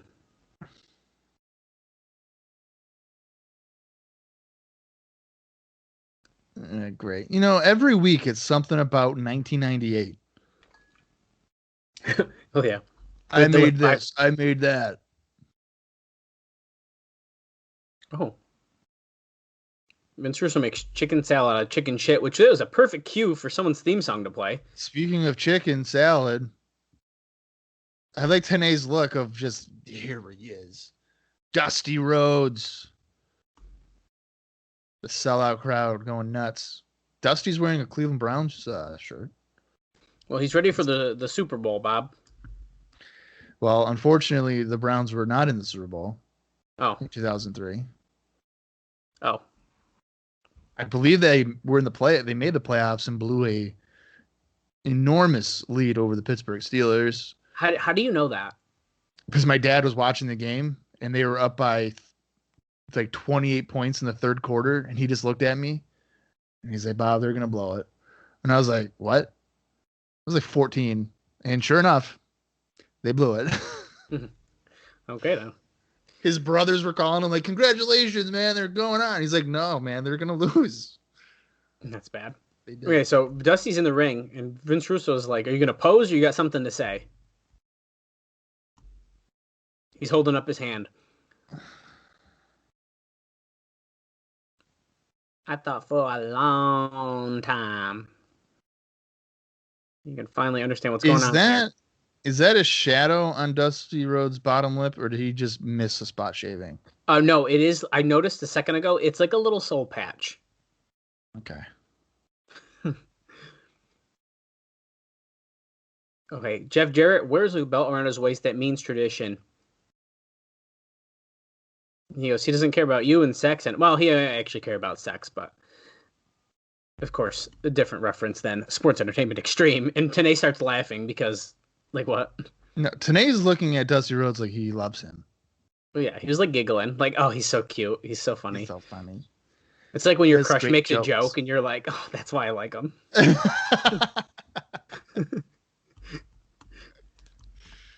Oh, my God. That's funny.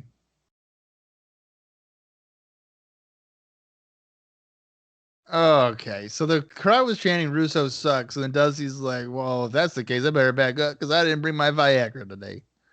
Oh, my Lord. Holy shit. Are you kidding me? Are you serious? Tenay loved that line, too. He was in the corner laughing.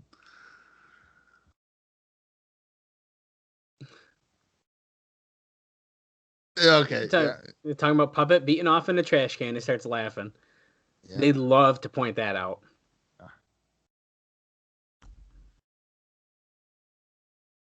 I'm going nowhere.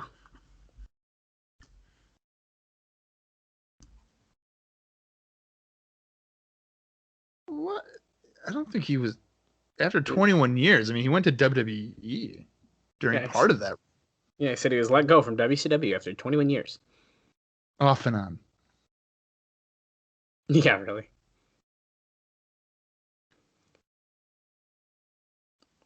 All right, so Russo's thought long and hard. What's Dusty Rhodes' hatred against Vince Russo?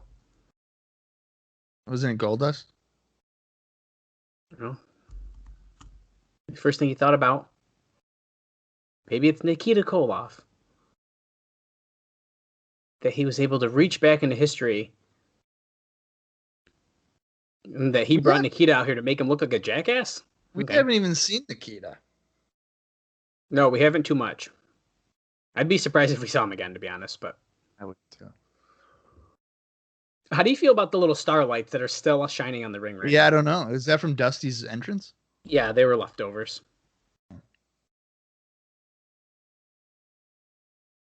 Two words, Dustin Rhodes. Dusty said, don't go there.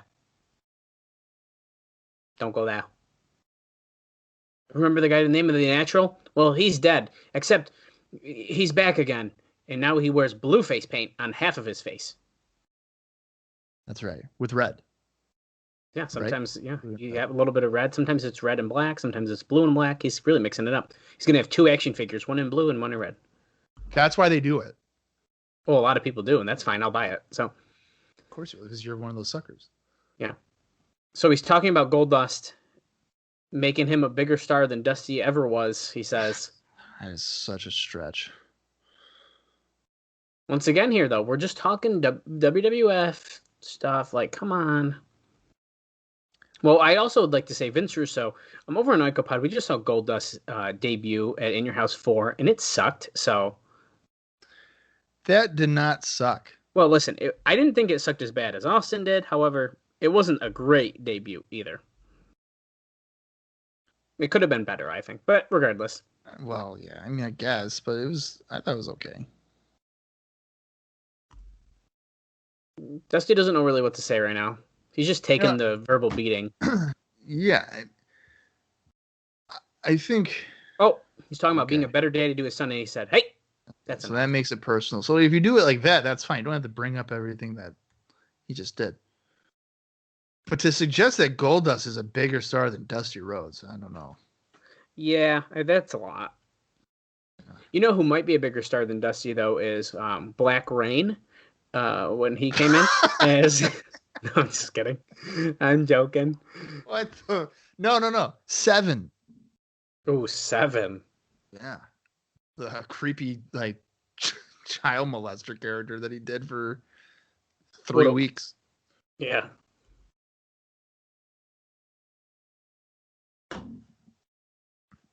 Oh. What's he going to do? He's going to whip his ass. Tenay leaves the ring. He's like, that's my cue. I'm going to get the fuck out. And he's hyping the crowd up. Well, he was just talking about using his white ass for something more than what you use it for. And I was like, hold on, what's Dusty about to say? But he's talking about whipping it. Yeah. Russo said, one-on-one, man-to-man, you got it. And here comes Ron and Don, the Harris brothers, to beat up Dusty Rhodes. Oh, all right. Dusty getting beaten down in the corner. Harris brothers who just lost their... Oh boy, here comes Vader. Had trouble kind of sliding in the ring there, but he's in. He is wearing a shirt, but he's not wearing sweatpants. And he honestly doesn't look... Oh, double clothesline to the Harris brothers by Vader. It's time! It's time! It's time!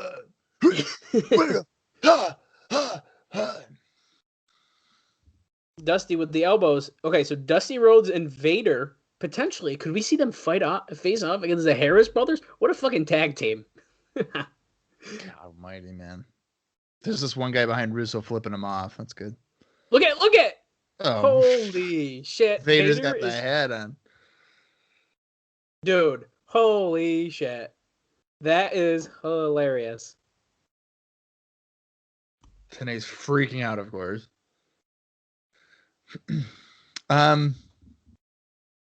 Well, the crowd is certainly into Vader, by the sounds of it. Yes, they are. Oh, Dusty's challenging them to a match next week. Dusty and Vader against the Harris brothers. So that answers your question, Dallas. Well, look at that. And they said to bring Russo with him. Whoa. Yeah. Okay, that's a pretty big match already for next week. So that's cool. Okay. I'm interested. Kind of confused why Vader's teaming up with Dusty, but I'll take it.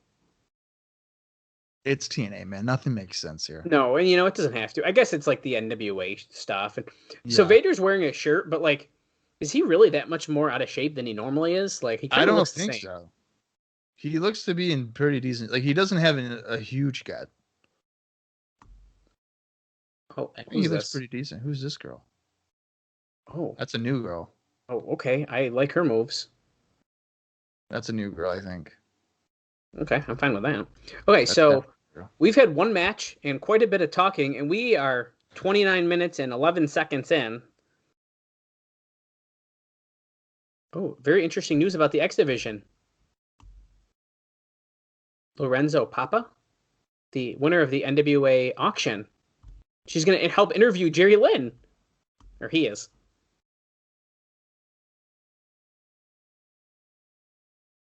What?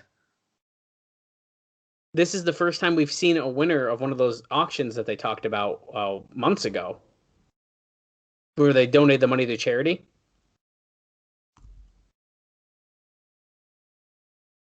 Wait a minute. So yeah, Jerry Lynn won the X Division thing, X Division Gauntlet match, but Paul London's getting the title shot before him. Welcome to TNA, Bob. So Lynn's fighting Joel and Jose tonight. And Konnan's going to be ringside. He says he's going to do whatever it takes to stop that cancer from happening. Oh, hey, he wasn't bad. We should hire him. I was gonna say Goylocks might have just lost their job. Yeah, he was actually pretty good. Now, he was probably given a script. However, he wasn't bad. He wasn't a bad talker. You could tell he was not nervous at all or anything. So Yeah, he handled himself pretty well there. okay, and here we are, Latin American Exchange, 5150 LAX. It's good. Konnan and the SATs, is if you're wondering what I'm joking about. Yeah, so they're not even. There's nothing different about them. It's like Tatanka, same music, same look. And Konnan is going to say commentary. He's going to be like, Mike Tenay, you like this shirt? Go ahead, feel. That's enough. He's wearing a Sean John shirt, by the way. Like an entire sweatshirt. Jerry Lynn getting the star entrance with the cool lights. I'm okay with that. Well, he's the #1 contender for the X Division Championship. Well, not tonight. He's not. Paul London is. So no, he is though. But Paul London somehow leapfrogged him. Well, so this is interesting though. Essentially, this is a handicap match, right? Or is it considered a triple threat? It's considered a triple threat match. But it would be realistically a handicap match, because why would the Maximo brothers beat each other? Well, exactly.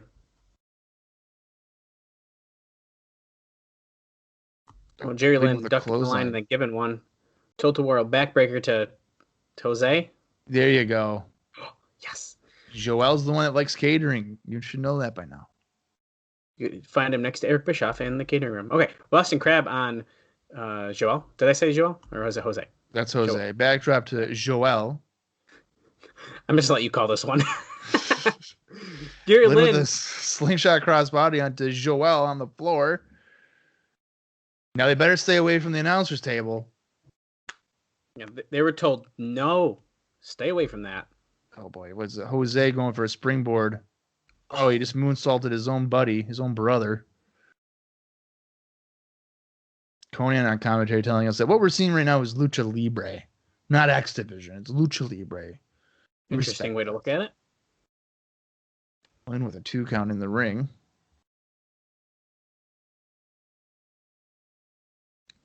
Great, yeah. Tenay, oh my God, Tenay.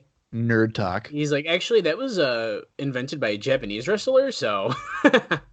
Oh. He just touched the announcer table after that drop kick.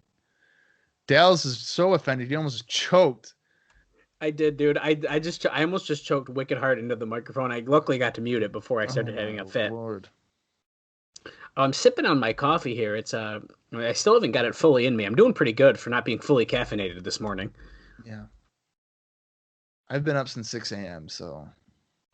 I did get up earlier than I texted you, but I was like, Bob's not going to want to get on at 8:30 with me, so I'm going to have cereal. What kind of cereal did you have? I had some Cocoa Pebbles today. Oh, wow. That's not bad. Nah, it's pretty good. Jose stopping Lynn on the top turnbuckle with a kick to the head as we get picture-in-picture with Konnan still, complaining about lack of respect for Lucha Libre. Doesn't look like he's going to hit it. Lynn looks like, oh, okay, never mind. Yeah, no, he did. And then Joel on the opposite side with a horrible-looking elbow drop, kind of like Jerry Sag's elbow drop. Yeah, dude, it looked exactly like a Jerry Sag's elbow drop. Yeah. We just passed the 34-minute mark. We're on to our second match of the evening. Lynn just got kicked by Joel, and Jose's going to get a 2 count. I am hoping, since we were heavier on the talking in the beginning, maybe as the show goes on, we'll have a little bit less. I don't mind a little bit here and there, but. Well, yeah, I mean, the talking segment for the last segment, led to the debut of Vader. So I guess that's not so bad. Oof. Lynn with the tornado DDT on Jose. Snap power slam by Joel for another 2 count.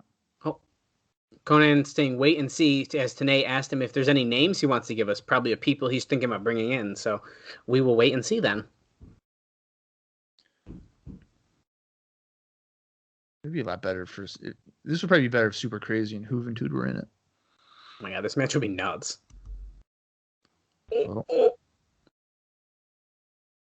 Super kick and then a German by the SATs after Lynn kind of struggled to get off of Joel's shoulders, but considering Joel's shoulders are a little thicker than Jose's, his feet probably got caught.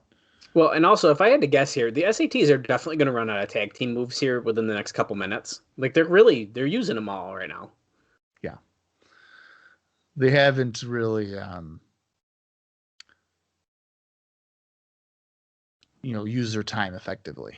So do the SATs need to win this because to hype up Konnan's group, or does Jerry Lynn need to win it because he's the number one contender? There's more value in Jerry Lynn winning. Absolutely.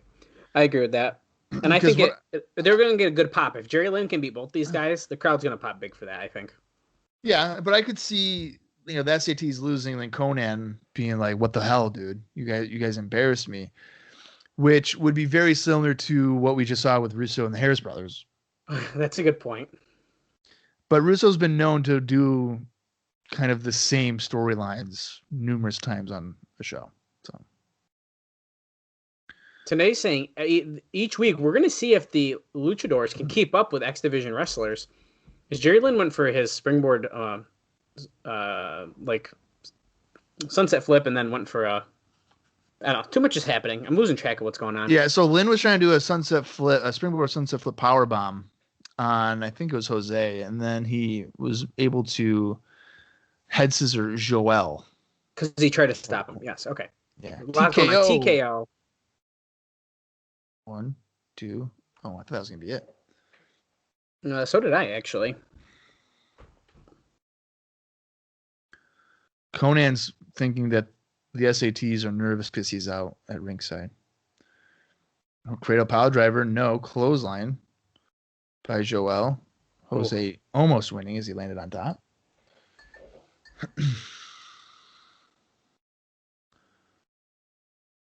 Oh, now Lynn is put on the top turnbuckle. They're going to go for the Spanish fly. Well, they hit it on Jerry Lynn, our number one contender for the X Division. Who did they hit it on that I was like shocked they did it to? I can't remember.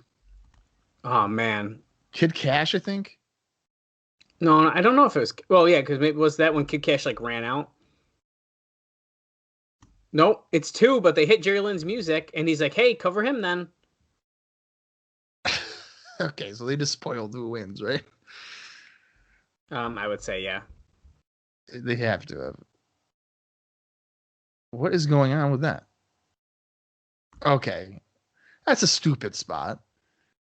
Yeah, okay. So Jerry Lynn going for the cradle pile driver on Joel? Yes. Okay, so thank you. We got a spoiler. Who won that match? Because Jerry Lynn just got 3 count. So the spot that I'm referencing is that Joel put Jose... Or Joel came over and Jerry Lynn basically passed off Jose to Joel, and then he kicked Joel leading to a tombstone on Jose, which is just kind of dumb. And then he pinned Joel with the cradle pile driver. Konnan coming into the ring, but Jerry Lynn's like, "I'm not wasting my time with you," and he leaves. Oh, he's got like a whip in his hand. Oh, I thought Jerry Lynn was going to get attacked. So did I, but he got out of the ring quick enough. No, but I'm saying when he was on the aisle. Oh, here's Raven. Hell yeah. What is on his chest? Sandman must die, I think. Saying once he was a lonely child and there was a void in his life that he could not fill. It looks like he does have that tattoo. Oh, yeah, I guess he does. I guess I didn't notice it before. I didn't either. Oh. Raven was the accident of his parents. Where is he located at? Was he sitting on a cardboard box? Yeah, I think he was. Oh, he met a woman. Beautiful, love it. When Goldilocks has her arms folded, like, are you shitting me right now? Raven and Goldilocks would be a good couple. Why not? Could work. Brainwash her. Bring her in the asylum. Paint her face up.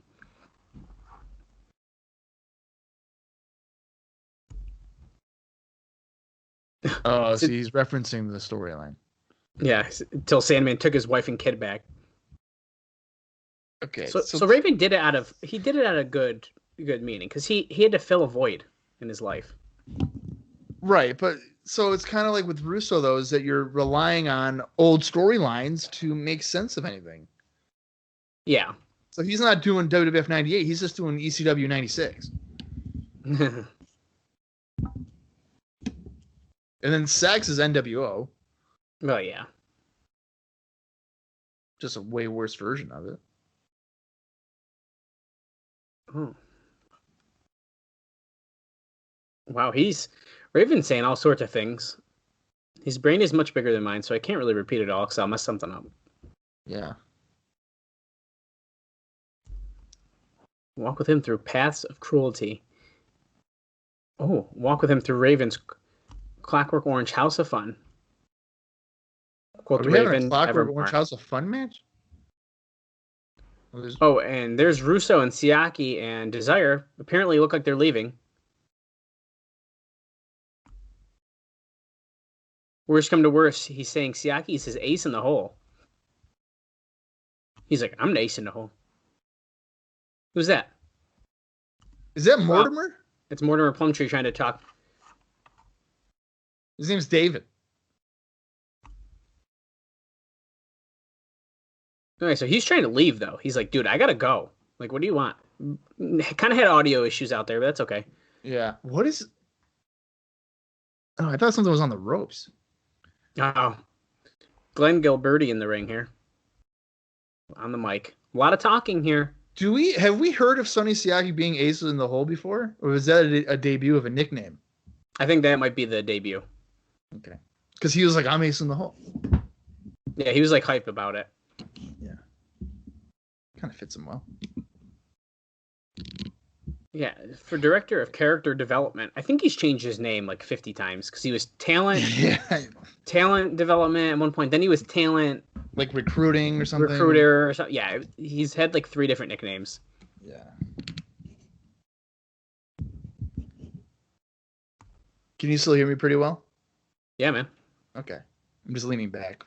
Oh yeah, you sound good. All right. He's getting too relaxed during the show, guys. If Bob doesn't sound great, he's too relaxed. He's enjoying the show too much so far. Yeah. I'm comfortable. Glenn is saying a lot of bullshit that means nothing. Wait, his first creation? Building. Oh, he's bringing us the king. Disgraceland? What? What the fuck? Is it Jorge Estrada? Nope, that is not. That is not Jorge Estrada. What the fuck? What is with the Elvis shit on these goddamn shows? Oh, Bob, this is Disgraceland. Yeah. But he's Elvis. Who hasn't done... Oh, wait, he wrestled in WCW. As who? Luther Biggs. Huh. Oh, look, he's got peanut butter. He's got the sandwiches. Peanut butter banana sandwiches. I could go for one of those for lunch, actually. Yeah. And his opponent from 20,000 Leagues Under, Shark Boy. Yes. So, excuse me, I had to sneeze. So Disgraceland was, also known as Luther Biggs. He lost to Meng on Thunder in '99. Wow. He did wrestle on Saturday Night and Worldwide as well, and he also had a match against Bobby Eaton on Thunder in '99 as well that he lost. This guy had Thunder appearances? Well, when I saw that he wrestled in WCW, I had to make sure that. Oh, sure. Like, he also wrestled in WCW in '96 and '97. Although, let's see, a couple Saturday Night and Pro matches. It looks like. Yep, and another Pro appearance. Wow. Shark Boy's starting off with some drop kicks, and now Biggs is going. He just did a backbreaker. So in my notes here, it has, I guess Gilberti called him a drug addict, a cheater. He died as a slob. And he introduced him as Disgraceland. Look, he's just eating the sandwiches. So this is similar to the Fat Chick Thriller. Okay. Mike Awesome. Didn't he have a bunch of sandwiches or whatever? He might have at some point. The Fat Chick Thriller was quite the gimmick, though. Mike Sanders is trying to pass out sandwiches. Oh, Glenn's giving him another one.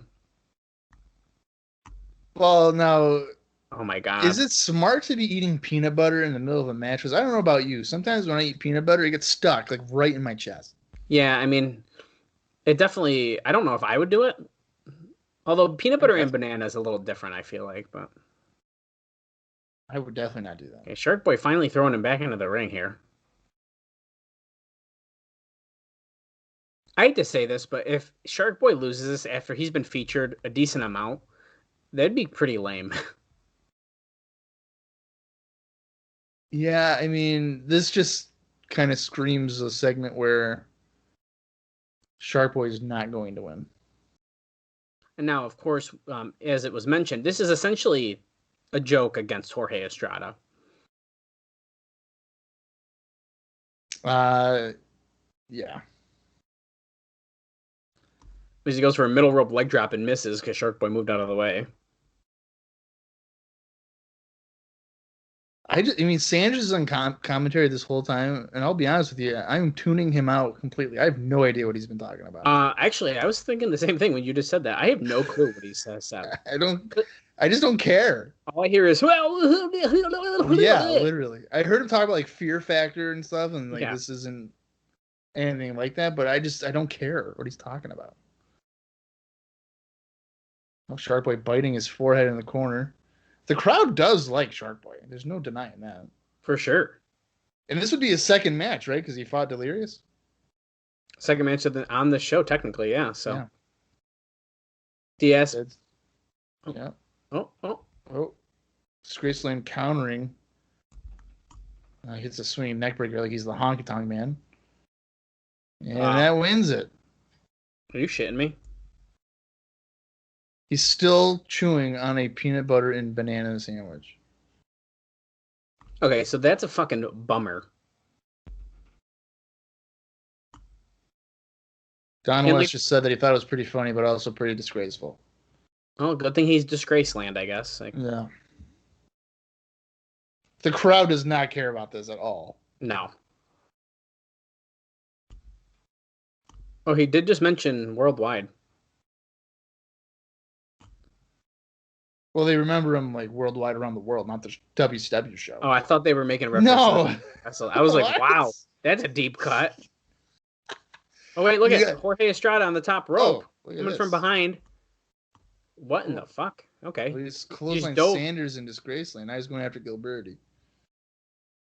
Could you imagine if Mike Sanders, like, you watched him at 11 a.m. on TBS on Worldwide in 1999? It's Disgraceland. Like, no. It would be kind of funny. He fought Bobby Duncombe Jr. one time. Remember that episode of Thunder when he fought Bobby Eaton? Well, he's here tonight. Swinging neckbreaker on Estrada by Disgraceland. Okay, no matter what you do, Disgraceland, no one's going to care. He does another neckbreaker. Fantastic. Estrada getting laid out. Where are they taking them? Is it Operation Sex again? Are they going to tie him up and whip him? That's only for the main eventers. That could be. Taking him toward the sex locker room here. Which doesn't have a door. Well, yes, it does. Oh, yeah, there's a door and a curtain. And a curtain, all right. Oh, no. What? They're going to give him a swirly. Are they really? Are you kidding? The camera guy has to, like, go up to try to get a good view of it. Did they? I hope they actually didn't, because I think even if... I don't care. Like, that's fucked up. But what's not fucked up is here is Lollipop. Hell yeah. Oh. She was making twerking cool before twerking was a thing. Damn right. So did this girl's good, too. I like her. Yeah, she ain't bad. She's trying to upstage Lollipop, though. You can tell. Well, yeah, but Lollipop is clearly the star of the TNA dancers. Oh, yeah. It's well known at this point. Yeah. But this girl's also getting her fair share of camera time. What is this? The quest for the NWA World Title. Great. So you thought we wouldn't get more hype videos, Dallas. Turns out you were wrong. Well, what can I say? I'm not always right. Yeah. I'm still not a fan of these dramatic the dramatic music that goes with this shit. Remember this promo at the end of the show that was like 7 minutes long, him just like talking? Yeah. It's that like was they didn't. The week before his title match, right? Yeah, I think so. And he like, you could tell they just had to do something, but Killings wasn't there, so they were like, Look, June 19th, 2002, flashback. Wow, remember when our shows looked like a real wrestling show? And we had a really big stage? Yeah, remember that? Yeah, and there was a big crowd. I got a world title to win tonight. Well, turns out you didn't win it. Ken Shamrock and Amori, if you remember that, that's a throwback right there. Hitting Harley Race with a chair. Hitting Dory Funk Jr., maybe? Hitting everybody with a chair. And there's the Titans. Screw the Titans. We were not supposed to talk about this anymore, but here they are. You missed your shot at the Super Bowl. They got on ESPN, right? And they didn't even make note of it? Yeah, because the Titans guy was pissed as Jarrett hits him with chairs. Right. Stone Cold Jeff Jarrett here.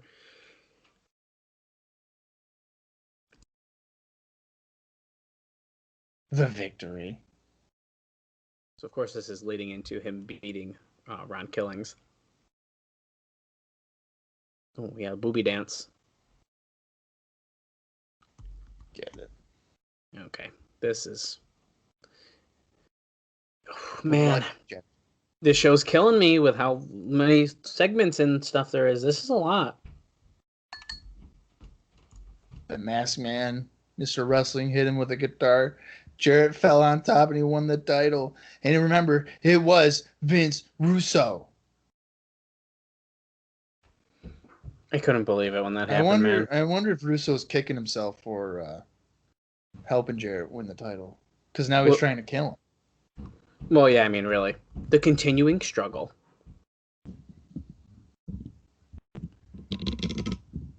Well, this has been a lifelong dream of mine. Here's the WWA ring. There was maybe 10 people watching this show, but you know what? It wasn't that bad. Just kidding. It actually fucking sucked. Hey, and if you'd like to hear us talk about WWA, we have a couple bonus shows where we cover a bunch of their pay-per-views, and we will continue to do that eventually. Yeah, we watched the one show there where he win the WWA championship? I can't remember which one exactly that is. I think it's the first one. Yeah, yes, it's the first one against it was Road Dogg on WWA. And look, here's pictures of him fighting Luger and Sting, and make him look real good. Signing guitars. Now, hey, broken guitars. Now, I do have a signed Jeff Jarrett Smash guitar, and it's awesome. Oh, JJ Dillon is here. Goldilocks. I'm going to try to get some comments with him. I am sick, Goldie. I'm old, and you fall asleep when you listen to my voice. Fans are waiting for this match. He's sick and devastated about AJ Styles, and he's been here for a week. Well, do you blame him? Well, yeah, because he doesn't have an emotional attachment to anybody in the company. Wait, who's this? Larry Zbyszko. Now listen, I know... Wait, no, Goldilocks is saying, tell us what's going on then. He's like, I don't know what's going on. He's like, I'll find out what's going on. And Dylan's like, yeah, you better. Oh, wait. Born and raised in the USA. Who's got the song now? Well, it's for the X Division Championship. I don't think it's Kid Kash, right? You're telling me they gave this to Paul London? I can bring this song back for one of our end of our episodes? Yeah, it's definitely Paul London. Dude, I would have never guessed that they reused so many theme songs. I'm not surprised. I mean, we've heard Abysses about 9 times already. Now, Paul London here against Kid Kash, I'm pretty hyped for this match, to be honest with you. So, no, see, I would be, but just have Paul London win the fucking gauntlet. Well, yeah. You know what I mean? Like, come on. Or have Paul London wrestle the Maximo Brothers. Who cares? Another hype video. Okay. Jesus Christ. This is for when Kid Kash beat Siaki for the X Division Championship, smashing with a chair. Trinity and Desire wrestled or had a calf fight. Are they going to show him almost killed himself? Oh, I don't know, dude. Are they? Here we go. Yeah. Oh, fuck. Why did they show that? Why wouldn't you just edit that? Usually they do. Usually that's not something they'd show like that. So I am a little surprised, but... I would have thought they would, as they show it in slow motion. Well, they are talking about it, though. Yeah, but I feel like the right thing to do would be see him springboard, right? And then like freeze it and then go to the scene of him winning and be like, oh yeah, he definitely didn't almost kill himself. Hey, here comes Kid Kash with Trinity. X Division champ. And now he's not wearing like the leather pants. He is still wearing actual gear. Violent by Design shirt. Is that his shirt? No, it does not look like it. I think so. I think that's the name of Eric Young's stable here in Impact Wrestling now, Violent by Design. It's a pretty fucking cool name for his team. Yeah, it's Eric Young, Joe Doring, and he's not. He's just. I think he's just Diener now. I don't think he's Cody Diener anymore. But well, what happened to cousin Jake?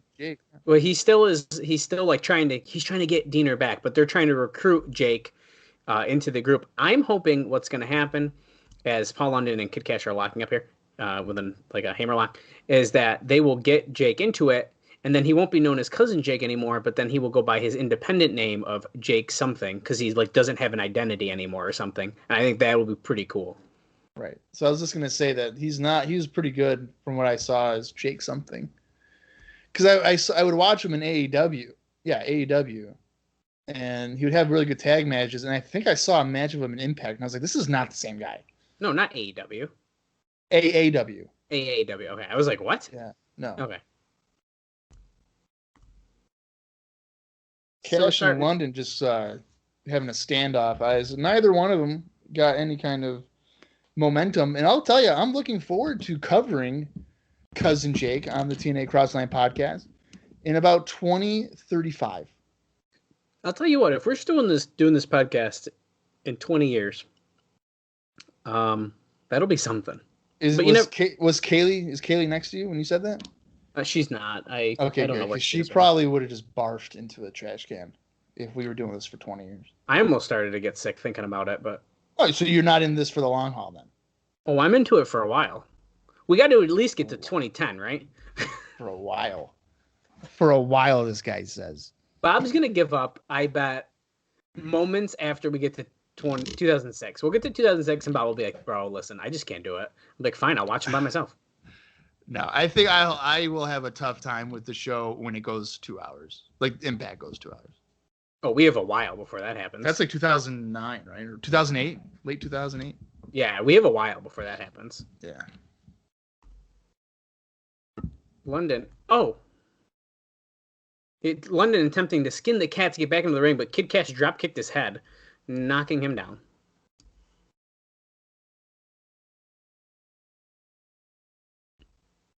Oh boy, here we go. Springboard. Is he going to break him? No, he's just going to sell for a simple crossbody. That's smart, Kash. Yeah, he definitely shouldn't be doing no kind of flips or nothing like that, please. No. Looks like he's about to go for a suicide dive as well, though. He's setting up for it at least. Well, yeah, he just signaled for a baseball slide. Paul London flipped him around, though. What the? Oh. Well, he was very nice and protected his head there, but it probably killed his lower back as they just slammed down onto the floor from the apron. Yeah, you don't need your back for nothing. Oh, standing shooting star press by London. Yeah, you don't need your back or chest for anything.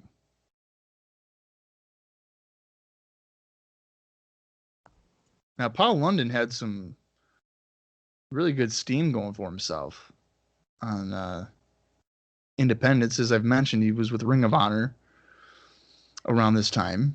And there's a match I know in the summer for Ring of Honor that is one of my favorites. And he's had quite a bit in Ring of Honor, whether it be against Michael Shane at Unscripted 2002, which was a really great street fight. Okay. I believe, Epic Encounter. Oh, I don't know if that's even happened yet. Kid Kash just caught a chair, or Paul London caught a chair that Kid Kash tossed at him and then whipped it back at him, knocking him down. Yeah, Paul London had a pretty good showcase with Brian Danielson. I think that might have been later on, 2003. I don't think that's quite happened yet, but slingshot into a roll up for a 2 count by Paul London. Are you a big Paul London fan? I wouldn't say I'm a big fan, but I enjoy him. I definitely I would say I'm a fan. Spinning heel kick right on the jaw. Did you like him in Brian Kendrick as a tag team? I feel like I didn't dislike it. I'm having trouble the only picture of them as a tag team in my head is like running down to the ring. Like I can't like think of anything else for some reason. Yeah, they did. They did sprint to the ring. That's they were champions for like over a year, weren't they? They definitely had it for a while, I think. Yeah. Kash with a springboard dropkick to knock London off of the ring apron, and then he just takes London out with a somersault dive to the floor. Nice. Interestingly enough, we have not seen Trinity get involved yet. Yeah, that is super interesting, actually. We've just passed the 1 hour mark for the show. We're at 1 hour, 1 minute, and 35 seconds, in case you're watching along. And if you've noticed, unlike other mainstream podcasts, we don't insert random ads to force you to pause. And and then in our ad, tell you to say, "Hey, take a pause now. We're gonna talk about this stupid shit," and then you're gonna press play again. No, that's a waste of my time. We're gonna talk about saving money on your mortgage for 4.5 minutes. At least 4.5 minutes. But that's okay. You know what? There should never be an ad on a podcast longer than 30 seconds. Ever. Why, you don't like when they loop like 3 ads together and you have to fast forward through 5 minutes of the show? No. London catching a kick. Kash did as well. Flips London back, lands on his feet though. Drop kick. Oh, sorry, that was a drop salt. It's a drop salt. A drop salt, as Bob says, even though it's still technically a drop kick. It's Insaguri too there. For a 2 count. Yeah. No, there was one time I listened to, we're talking about Conrad, obviously. And he has good podcasts, but come on, the ads are nuts. And I know you're going to say, oh, it's a free show. I get it. I'm not mad that there's ads. I'm mad that they're 4 minutes long. Well, just front load it. Whatever. Exactly. That's what a lot of popular podcasts do. Here's the first 7 minutes of ads. If Joe Rogan can do it, so can Conrad. 100%. But there was one time there was a Steven Singer ad that was literally 5.5 minutes long. Yeah. I couldn't. We're going through a lot of different pin combinations here, but it looks like they just broke up. Kash kicks London as they both were starting to stand up. He looks like he's going for a double underhook, but London's gonna duck a clothesline, hits him in the lower back. I don't know what he would call that, but that was like TNA called it a neck twist, but he drove him down to the mat too. It was oh shit! Ref almost counted 3, but then just realized that Kid Kash's foot was on the bottom rope. What is Trinity not wearing this week? I just noticed that as well, Bob. She's got an open side of her tights. Yeah. Cheapers. Kash doing like short arm, like knee twist, double springboard going. Oh, see, yeah, he could have broke his ankle. I'm getting nervous on these double springboards with Kash. Double springboard. He was going for like a hurricane, I'm guessing, but then like it looked nasty landing. Yeah, but he like almost landed full body weight on his ankles. Paul London slingshots in. Oh, all right. Head scissors. That's a double springboard. Oh, but he went for it again and he hit it that time. Yeah.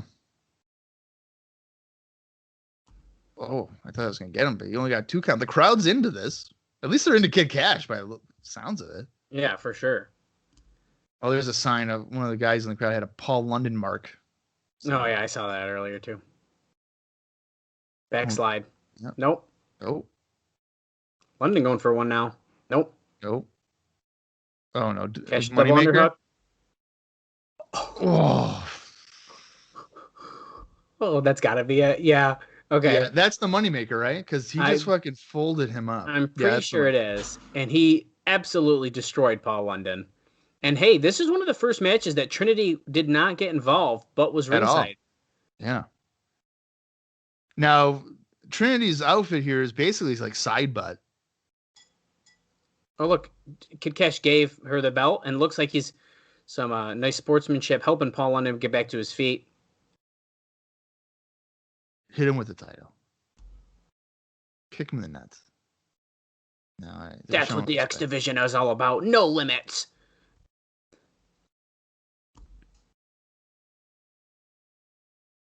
Trinity posing in front of him. It's like the Mega Powers. All right. Making up. Goldilocks in the what's sex going locker room. Not now, Goldilocks. Yo. Who is that doing pull-ups? Is that Loki? Yeah. Oh. Desire's pissed.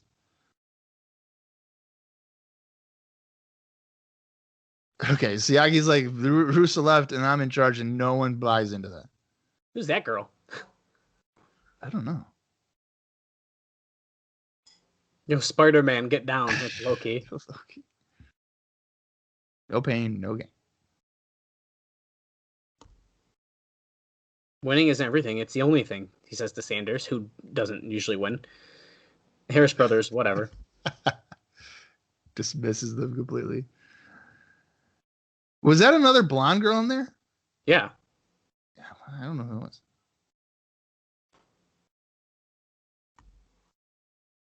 Oh.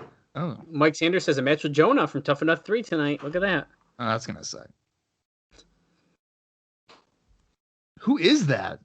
I don't know. Some random girl Mike Sanders has with him. 1, 2, 3, go. All the hands in except the Harris Brothers. Yeah, they don't care.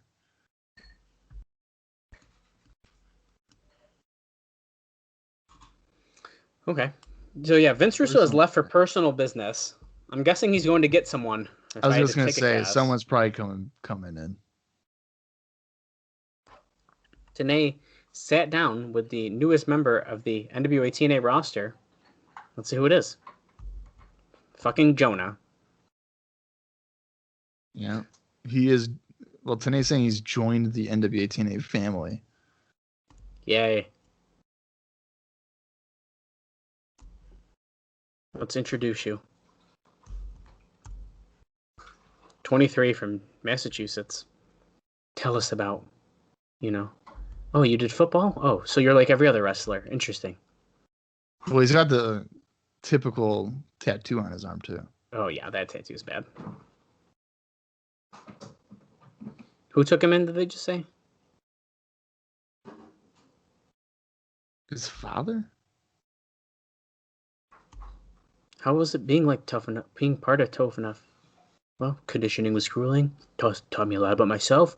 I have zero personality. I have no emotion on my face, and I'm gonna fall flat here in NWA TNA. He made a promise in the final show, and that you'll see my face again in the ring. So that's why he's fucking here, apparently. Yay! Good luck. Good luck. What a great promo. Can't wait to see you against fucking Mike Sanders. It's gonna be really great. Here comes Mike Sanders with that weird girl and Glenn Gilberti. Who's the girl? And it doesn't even say on his nameplate who he's with, so. Yeah, don't know who that is. I have no idea who that is. She doesn't even know what she's really doing. No. They found her at the local gentleman's club. I would not be surprised if that was legit.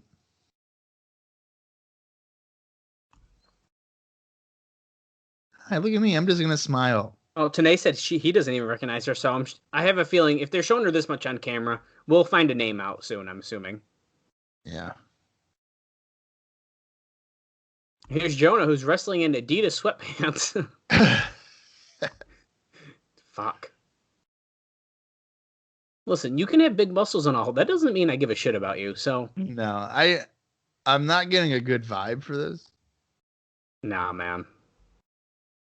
People are saying this was the real Tough Enough winner. Now, as you know, Bob mentioned that Johnny Nitro was the actual winner, and he just had a shit career, right? He didn't go anywhere. He did nothing. Absolutely nothing. Also, definitely didn't have a fucking great career everywhere, but, whatever. No.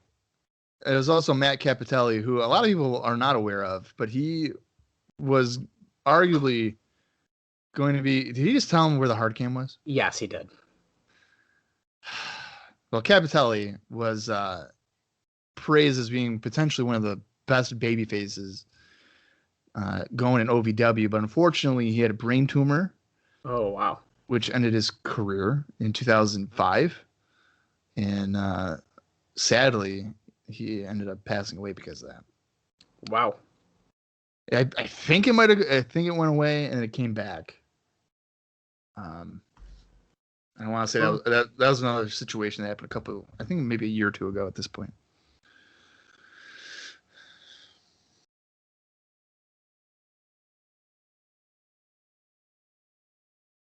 He was a runner-up. What was he talking about? I said he didn't place in the top 2, though. But he was a runner-up. Runner-up is usually second, right? Well, usually, but if there was 2 winners, then I guess not. Oh, okay, yeah. He's basically third.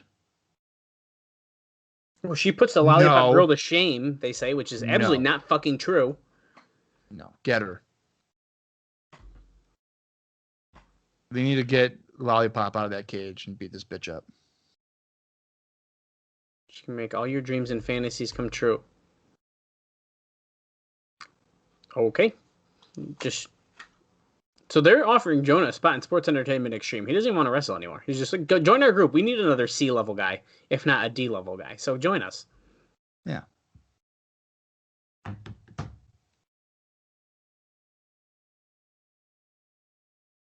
He's tempted. He's tempted, but she's beautiful. Now, did you know that my arms are made of giant basketballs? Because the top of my shoulders are fucking massive. Wait, so they were offering Jonah her woman? And a spot in sex, yes.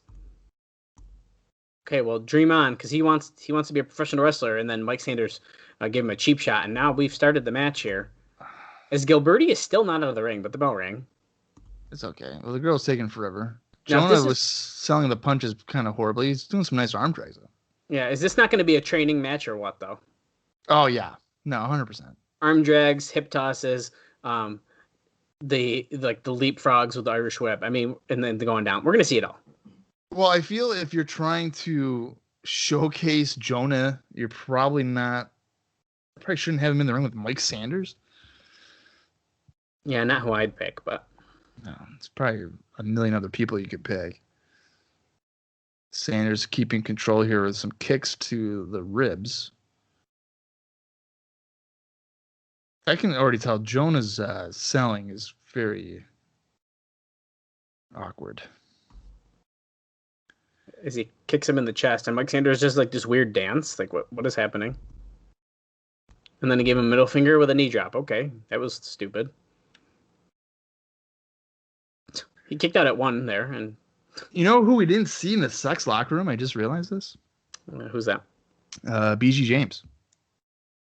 Oh, that's a good point. I didn't even think about that. I wonder if that's where Vince Russo's going for his business matters or whatever, personal matters. Oh, that's a good point. I don't know, man. Keeping control with a back elbow, dropping Jonah. There's something about once Sanders gets in the ring and the bell rings, like it drains all my energy. Now, by no means is this show like amazing, but it wasn't bad. And now I feel like all my energy has been drained and sucked out of me with Mike Sanders and Jonah. Well, yeah. I mean, when he was on commentary, we both were just numb to whatever he was saying. We completely zoned out. Like, there's nothing to care about. I feel like time has stopped. We haven't gotten any further in the show. It's like, okay, here we are. Well, like I've said from ever since he made his debut, I mean, Sanders is not compelling in the ring. And I guess you can even say that his ability to compel people with talking has diminished because every time he's cut a promo in TNA, I just don't care. Yeah, I agree. Jonah getting hyped up with the crowd as if the crowd truly gives a shit, but they don't. They don't care at all. Oh, he ducks a clothesline. Look, off the ropes. A crossbody. 1, 2, kick out. Rookie mistake. Didn't hook the leg. Heel kick by Sanders. Now, this is an example here where Sanders should win this match. Dude, if Sanders loses, that's bad. It would just make no sense. All this Jonah matches kicks is out of here. pins. He just keeps covering, gets up, does a clothesline, covers, kicks out, covers. Well, like what you said, it's basically a training match. And this girl with Glenn, there she is. Okay. Mike today's like, oh, you getting frustrated, Glenn? Sanders ramming Jonah into the corner. Oh, we got the Stacy Keibler corner choke with Mike. Don't you dare. That's the Kevin Nash corner choke. You know it. Oh, I think it's Stacy Keibler, man. Well, of course you do. You pervert. Hey, that's not true. Goes for a knee drop, but Jonah moved out of the way. Ow, he hurt him the leg. And a roll up. 1, 2. Kick out. I would have laughed if he won. Oh, clothesline by Sanders. This is riveting television. I cannot believe the carnage that we were witnessing. I don't know, man. How could they have such a good show last week? Everything was like super interesting. The promos were like exciting. And then this week it's like, did we forget what we did last week? I mean, they probably did. Sanders going for like a lion salt, essentially.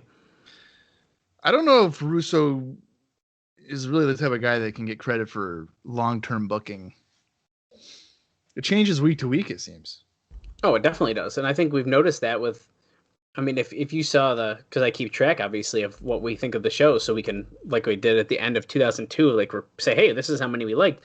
If you look at it, it's very flip-floppy.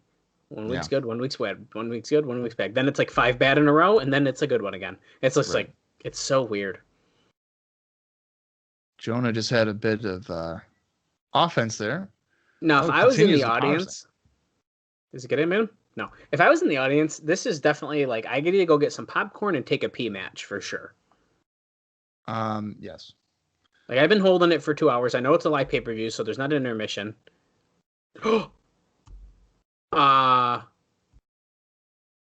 Did she just... I don't know if she like showed her tits though. I don't know, Bob. I'm pretty sure she just exposed herself and distracted Jonah. Are you sure? It's kind of hard to tell on our video, but it's I'm pretty sure she did. Sanders just won the match with a 3.0. In case you're wondering, which is like a headlock backbreaker deal. Well, Jonah looked okay for it being a training match, I guess. Are they going to show a slow-mo replay of her potentially exposing herself or what? Because she definitely opened it up. Okay, we get it. No, she did. She's excited, see? Yeah. Jesus. So she's probably a stripper, right? Is that what we're going with? She's definitely a stripper. Okay. Oh, week number 2 of our very, very popular new feature, The I Interrogators. fucking hate this so much. Oh, my God. It's with Sandman. Fuck. Toughest opponent, Raven. Butter Bud Light. Alcohol. Pick a tag partner. Don't want to. Cools or camels? What did he say? Steel chairs or tables? Lions and tigers and bears. Oh my. Piercings or tattoos? Both. Styles or Jarrett? Jarrett. Wow. Missy Hyatt or Francine? All women. Paul Heyman, Paul character. Heyman's character. Terry Funk. Walking, living, loving, legend. Vince Russo. Don't know him. Hardcore wrestling. Sandman. Raven. Sandman. Okay. Wow, that was fucking riveting, dude. I hate this shit. Oh, we got a tag team match coming up here. That sounds like Raven's music to me. Okay, look at this Definitely team. is Raven. Raven and Loki. Okay, I'm interested. Because what? Wow. That is such a random team, but I like it. And it does say, I guess that says Sandman Must Die. I'm assuming Daniels and Skipper are in Japan. Yeah, I think that's a really good guess. Their opponents are going to be the Sandman and no smoking. Well, Steve Corino. Dude. Okay. I can get behind this. Nice to see that Corino is part of tradition in the NWA. He's got the shirt on and everything. Oh, they're both drinking beers. Well, Corino couldn't drink it all at one time. So yeah. No, and Sandman can't really do his gimmick anymore, the spitting. I mean, what if he's got coronavirus? He can't really spit over the audience anymore. Well, it's a good thing that coronavirus didn't exist in 2003. Thank God. Okay, so this tag team match has got my interest because these are really interesting tag teams. Yeah, they're very bizarre ones. We're going in the crowd here. We're going to have the longest entrance ever. Yeah, I'm not surprised. Standing room only. Sandman and Corino's a weird pairing too. Absolutely. He's doing the Sandman taunt. Now Raven and Loki leaving the ring. They're tired of this. I don't blame them. Wait a second. We're not supposed to wrestle in the crowd anymore. Unless you get discretion from management, right? No, that was the announce table part. I don't think we're supposed to be in the crowd wrestling at all. Oh. Sandman just shoved a cat out of the way so he could dive over the railing off of the bleachers onto Raven and Loki. It's got to be really fun wrestling Sandman, who just reeks of beer, and he's all sticky because he just dumped it on himself. I think what it would be worse is the smell of the cigarettes. Yeah, no, that's a good point. I just don't like sticky. Like the idea of I gotta get sticky wrestling this guy. Yeah, but I mean these guys are all covered in baby oil. Well, yeah, but that's not sticky. It could be. Loki getting punched by Corino and Sandman in the crowd.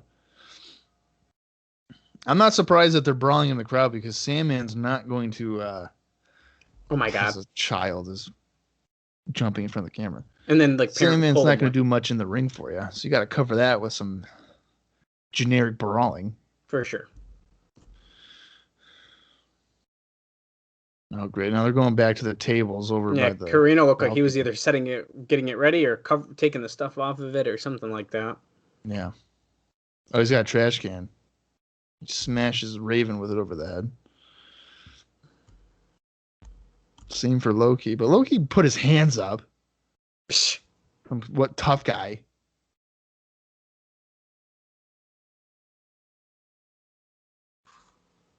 Oh, Raven. Another garbage can. Puts Raven right inside of it.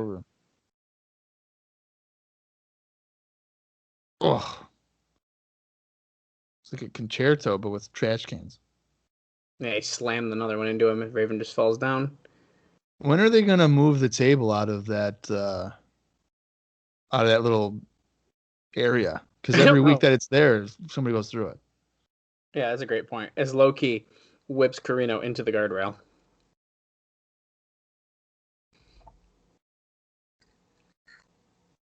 Oh, Raven with a trash can lid shot to Sandman. I don't even think those really hurt. They just make a nice sound.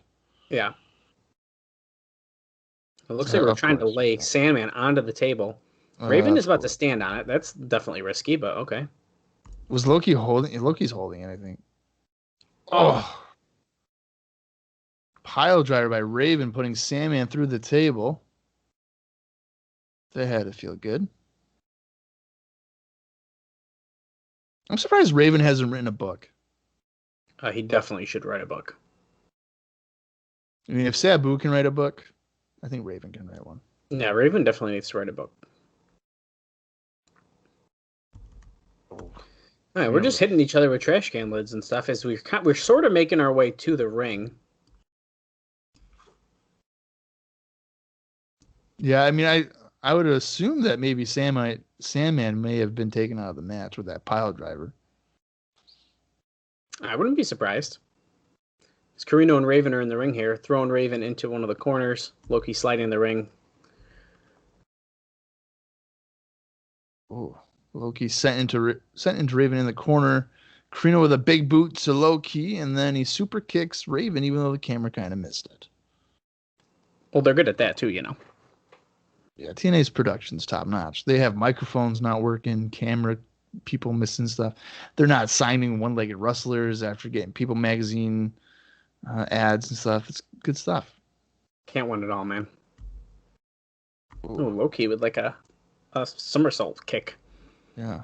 Cartwheel kick. Cartwheel kick. He didn't really do a cartwheel. Yeah, I was gonna say that was not a cartwheel, but we'll say it, I guess. Oh, Sandman, he's kind of making his way. He's crawling over. He's got the kendo stick. As Raven and Loki do a double team move to Corino.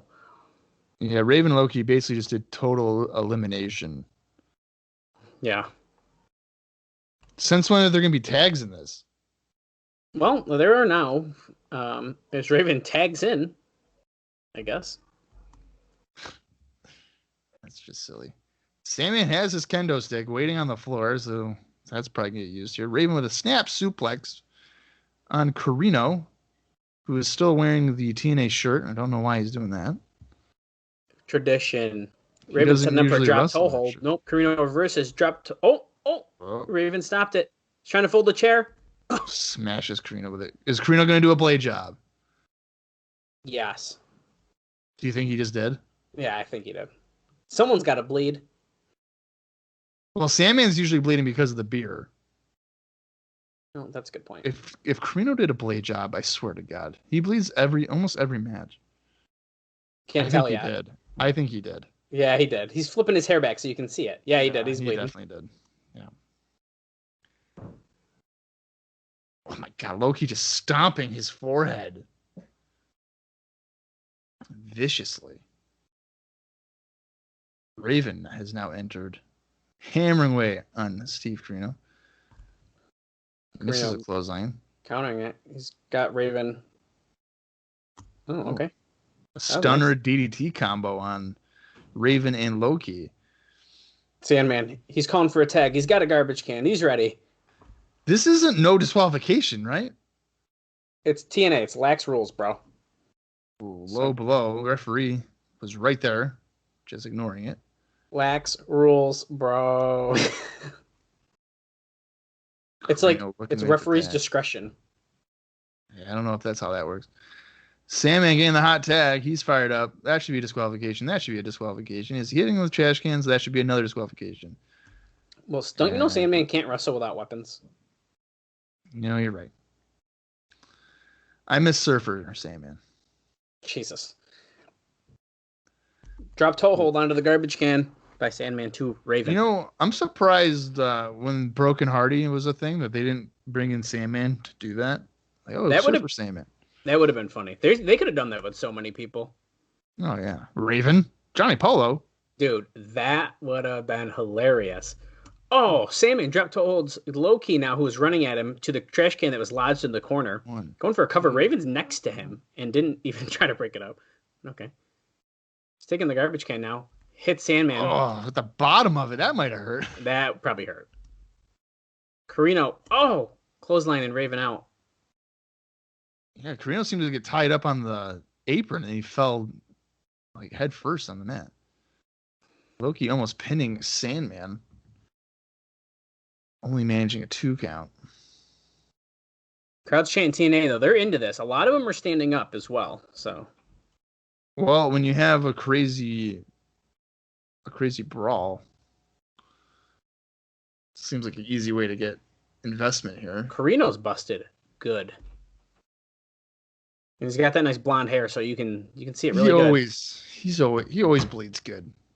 Oh. White Russian leg sweep. As Sandman used the cane with it. 1, 2. Oh, no, Loki kicks out there. I thought that was going to be it.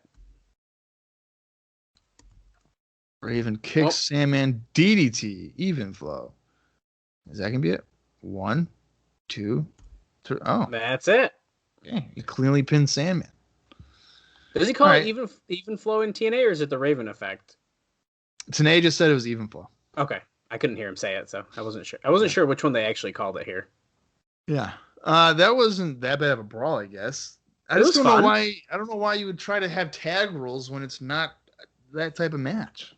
No, I thought it was fun though. Like I didn't hate it. And the team of Loki and Raven was like, I don't know, man, that's kind of fun. That is kind of fun. That's not bad. Okay. Guess what, well, Dallas? Another highlight video. Another highlight video. They're making this match seem like it's the match of the year, so we'll see. We have crossed the hour 30-minute mark, though. We're at an hour 30 minutes and 48 seconds. And I believe, Bob, we have one more match left for this show. Yeah, it is the main event.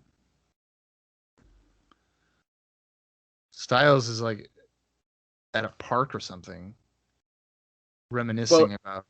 He probably just finished mowing it, so they're like, "Hey, could you cut a promo when you're done?" He's like, "Yeah, I can do that." Yeah, Ricky Steamboat, he gave me the X Division title in Huntsville, and not tonight. I'm gonna get that NWA World title, okay?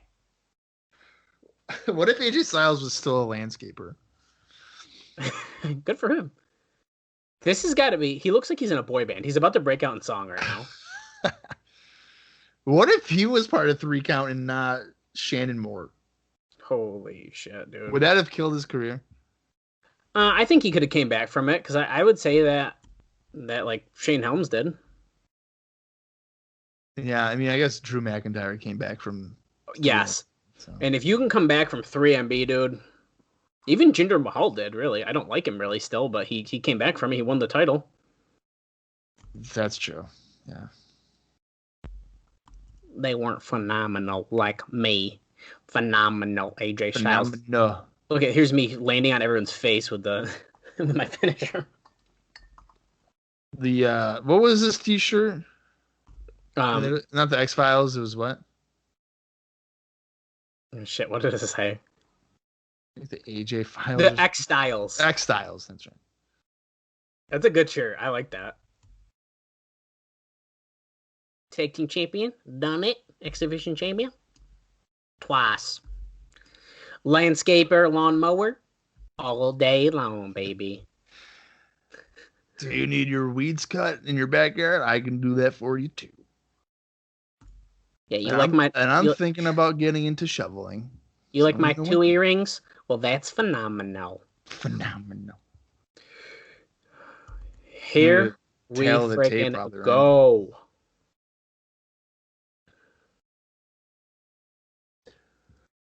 Yeah. 5'11", 6'1", 215 to 238. Years pro 4 to 16. The future, the present. I don't know about Jeff Jarrett being Styles the president. Clash, the stroke. His dream, NWA champ. And then quest fulfilled, NWA champ. So he doesn't have any dreams. He's done. I've peaked.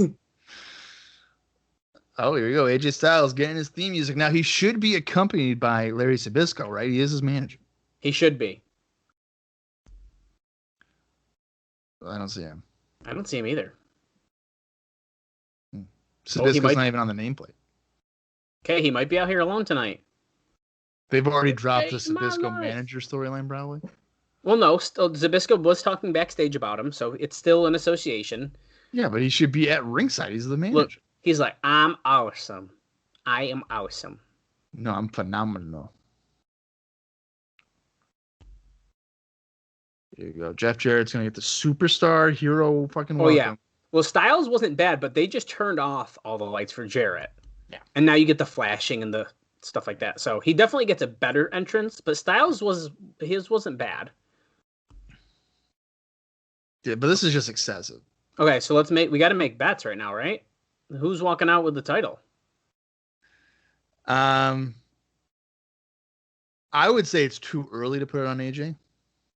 I think so too, but I sort of think he's going to leave with a belt. I don't know, man. I don't think Raven would let that happen. Well, that's a good point. Okay, well then let's start with this, okay? Yeah. Seems like you're leaning toward Jarrett. I'm leaning toward Styles. The biggest question, is the match even going to end clean? Are we even going to get the result a result? Well, I think there will be a pin, but it won't be a clean pin. Okay. I I think when Jeff Jarrett loses the belt, it would be to Raven. I think that would make the most sense. The fact that Styles is getting a shot before Raven is a little silly to me, because when Raven made his debut, that's literally what he did, is take the title. Yeah, but Styles attacked Jarrett before Raven came in. Oh, So that's true. Okay, so you're right. happened You're right. first. Yeah.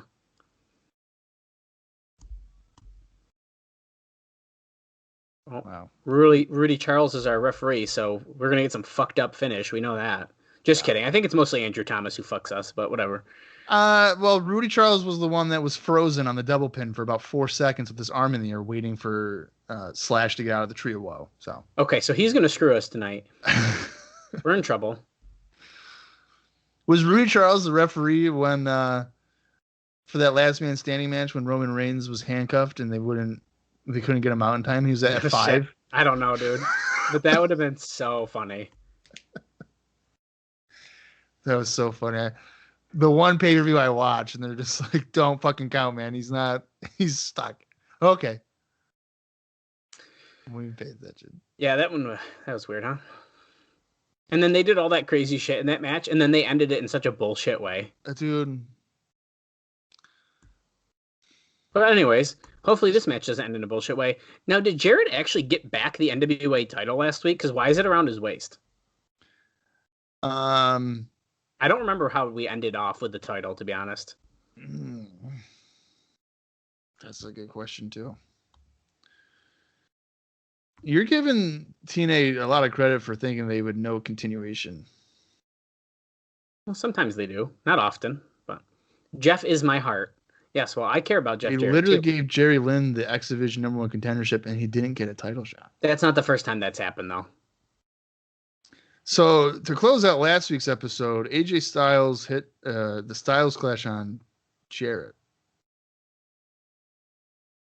onto a chair.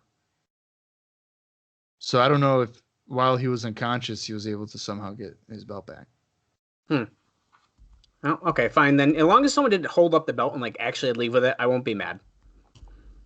Yeah, I don't think that happened. Okay, well, the bell has rang. And we are at the hour 37 and 47 second mark. Did you just say the bell has rang? Yeah, the bell rung. Whatever. What do you want to say? Thank you. Jesus. They rang the bell. There you go. They rang the bell. There you go. Okay. I'm not an English major, Bob. I understand that, but you went to Syracuse University where our current president had attended. Well, I did not take any English classes there. Actually, that's not true. I think I did. But are you like Biden, where you normally sniff the hair of 9-year-old children? What the fuck? Stop. That's fucked up. Well, there's video footage of it happening. Yeah, I know. I've seen it. Okay. Styles has a hammerlock in on Jarrett. Jarrett is pissed. He's like, "Down. No, I'm taking you down." I'm going to show you my mat wrestling skills for that one time I fought Ken Shamrock, the 1998 King of the Ring. And he just says, I'm going to counter you and show you that time I wrestled Brock Lesnar on Jacked. Which, that did not happen. Fireman carry. Great. Clothesline by Jarrett. See, now, why do they usually start off matches ways that we don't want them to? Start slow, baby. It's just like Pillman and Johnny B. Bad at Fall Brawl 95. Yeah, well, they started slow for about 22 minutes. So, probably a bad comparison. Well.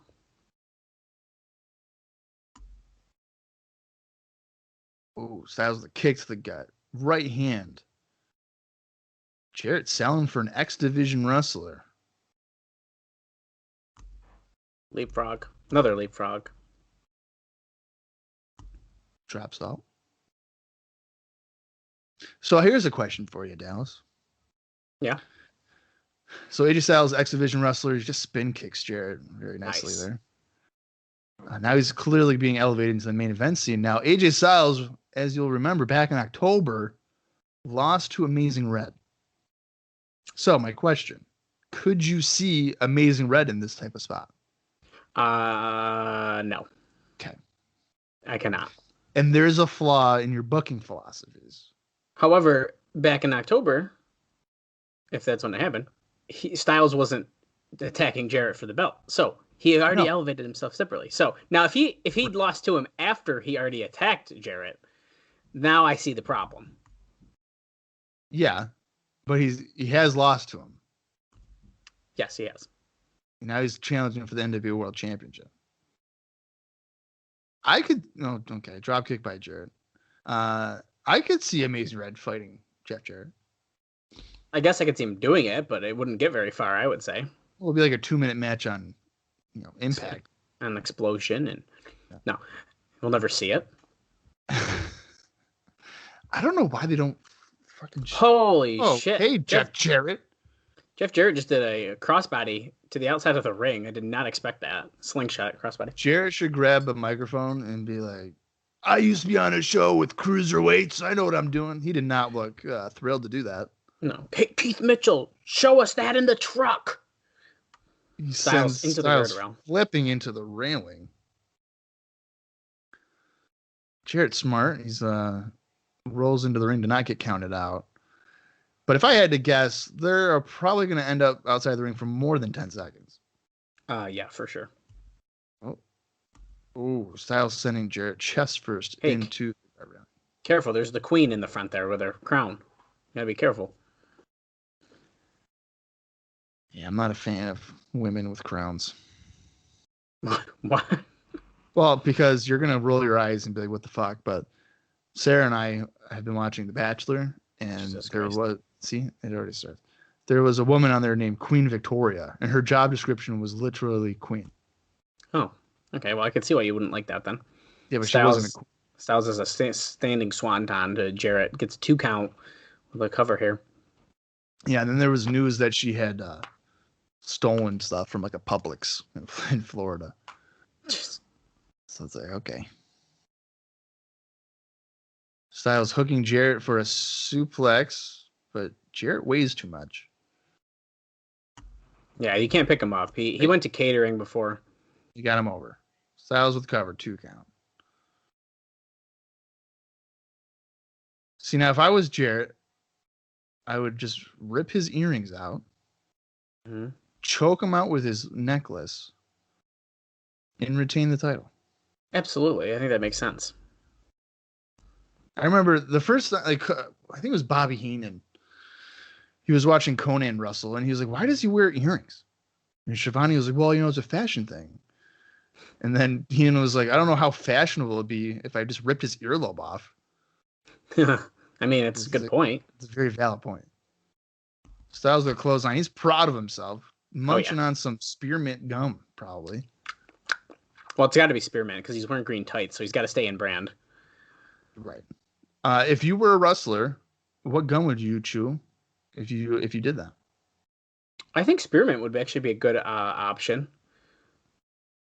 I would Definitely say, some kind of mint for sure. You're going to say fucking like Hubble Bubble or something. No, it has like taste for 10 seconds. I was going to go Big Red. Really? Yeah. That's an interesting choice. Well, because it's spicy, so if I was in a sleeper hold or something, I'd spit it in their eye and maybe they would say. Oh. Jarrett with a sit-out power bomb. Look, they're exhausted. Do you see Borash over there holding a microphone up and telling the crowd to cheer louder? Oh my god. Louder. Do it, cheer. Cheer. He is. He's like sticking the mic up like, hey, guys, get louder, please. Yeah. And I mean, I think they're doing pretty good. They're not that silent, I would say.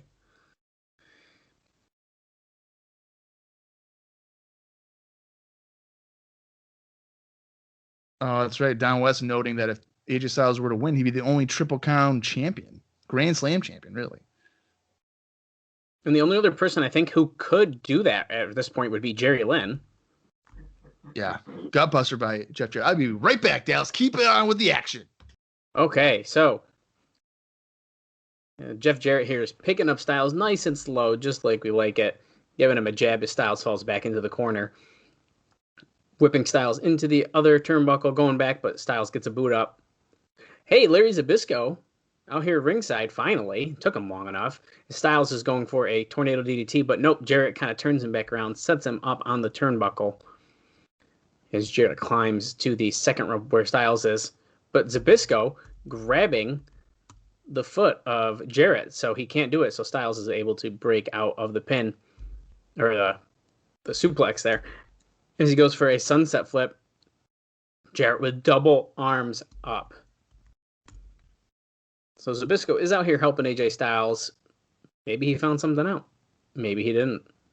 I don't know. Bob Woodley decided to leave during the most important match of the night, but that's okay, as Styles runs to Jarrett, gets tossed to the apron.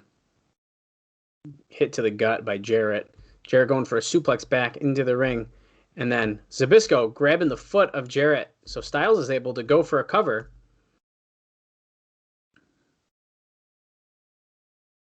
And we've just hit the hour 46-minute mark. We've probably got about 10 minutes left of the show. I'd be surprised if this match goes 10 more minutes, though. But okay, Styles whipping Jarrett into the corner. Reversal. Styles up and over. Enziguri kick to Jarrett. Falls back into the corner, though. Styles going for some kicks. Now with Zbyszko ringside, we're kind of playing into what me and Bob were discussing of, is this going to be a clean finish? Because Zbyszko is now up on the apron and then just hit Jeff Jarrett with brass knuckles in the back of the head. So, there we go. Jarrett is knocked out cold in the middle of the ring, and Styles is just going for a cover. 1, 2. Oh, but he kicks out. Okay, that's ridiculous. Wait. J.J. Dillon coming out, and they got Andrew Thomas out here to kick Larry Zbyszko out. Get out of here. He's like, well, I didn't do nothing. When you clearly just put brass knuckles on and punch Jeff Jarrett in the back of the head. Styles is looking shocked. Can't believe that they would kick him out. As J.J. Dillon also is pointing with the same rolled up piece of paper that he was holding earlier in the interview with Goldilocks.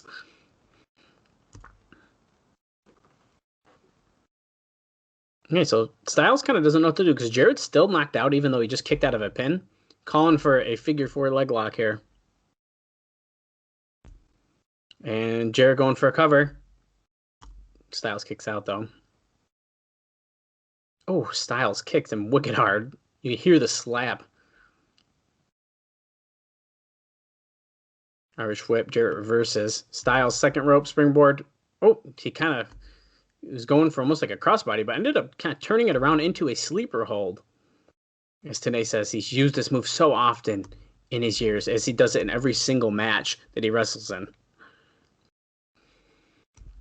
Okay, I'm starting to get worried about Bob. I haven't talked this much since the notes in the beginning of the show. I'm going to lose my voice if Bob doesn't come back soon. The crowd is chanting, "Go, Jeff, go," but do they really want Jeff Jarrett to win? Or do they want AJ Styles to win? As Jarrett is fading. That's a 1. Arm drop down. It's going to go to 2. We know that. Is he going to get the 3rd? No, of course not. Because when you're in a sleeper hold, you can't pass out for 3 arm drops. It's just not how it works. Elbows to the gut to AJ Styles. Did I miss anything good? You missed a lot. Damn it. Zbyszko came out ringside. Eventually, he kept grabbing the feet of people. Eventually hit Jarrett in the back of the head with brass knuckles. J.J. Dillon and Andrew Thomas came to kick him out.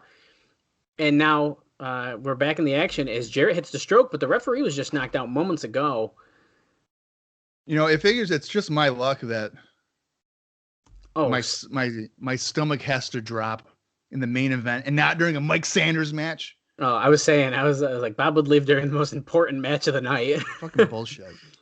That's okay. You did. Yeah. I can't believe how much you missed. Hey, Bill Behrens is helping Rudy Charles out of here. Now we have a new referee, Andrew Thomas, who also loves to fuck us up. But he just kicked out Larry Zbyszko. Leg sweep to Jarrett. Indian Deathlock?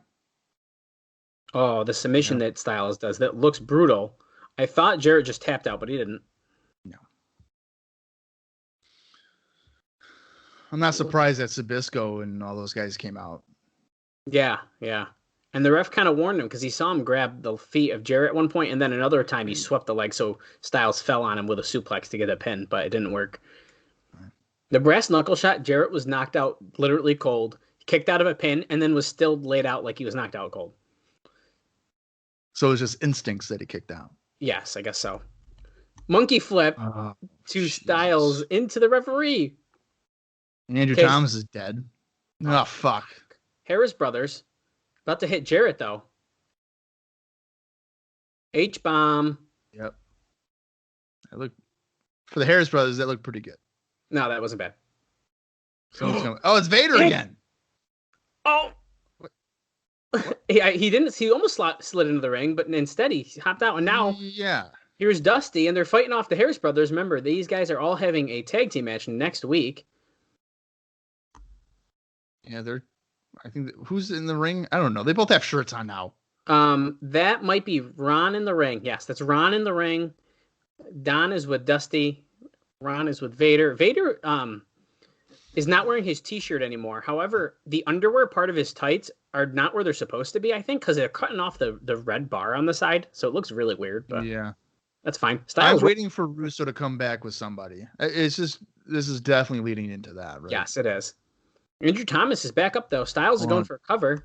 2. Oh, Jarrett kicks out at 1. Jarrett never really does kick out, though. He just kind of raises his arm up. No, he does, yeah. Yeah, Irish whip here. No, short arm knees. Yeah. Oh, wait, Styles counters, going for the Styles clash. Is he going to hit it? No. Wait, Nope. Yeah, nope. Jarrett tries for like a backdrop, but Styles rolls through again. This time, he hits the Styles clash. Andrew Thomas. 1, 2. Kick out again. I don't know if many people have kicked out of that at this point in time. I can't remember, You though. know what? If nobody has, it's only fitting for Jeff Jarrett to do it. Well, absolutely. All right, so Jeff Jarrett's starting to get up, but Styles is climbing to the top rope here. Oh, Jarrett catching with a clothesline in midair. Here's Ace in the hole, Sonny Siaki. Referee's getting held down by Desire. Yeah, he just hit the swinging neck breaker The Siaki on Jarrett. Yep, and then he's gonna do it again. There it is. Oh, Desire's like talking up the ref, like, "Hey, you're so pretty. Are you okay?" Like, yeah, you're every man's Desire. Yeah. Okay, you're nice. Wait, Styles is attacking Siaki. Okay, did not expect this. Styles he doesn't want the help, Don West is saying, as he does a very, very bad Styles clash to Siaki, who didn't hook his arms. Yeah, he did not hook his arms at all. Styles sending Siaki to the floor. Now he's yelling at Desire. He's going to the top rope for something. Jarrett's up. He decks Styles from behind. Oh, God. Okay, he's going to do a middle rope stroke. It does look like that's what he's going for. Yep, and that's exactly what he does. Oh, fuck, that's got to be it, right? 1, 2, 3. Wow. That's it. Jarrett retains. Wow. Okay. Well, I mean, that's like kind of clean. Yeah. He was distracted by Siaki. But...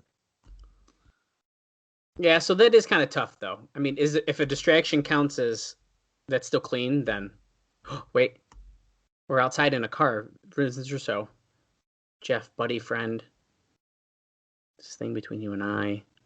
Can Jarrett see this? I don't know. He never wanted it to reach this point. He said he's got a broken heart over this. What do you do in a time like this? You gather a family and you sit down and you talk it out. Is he at his house? Yep.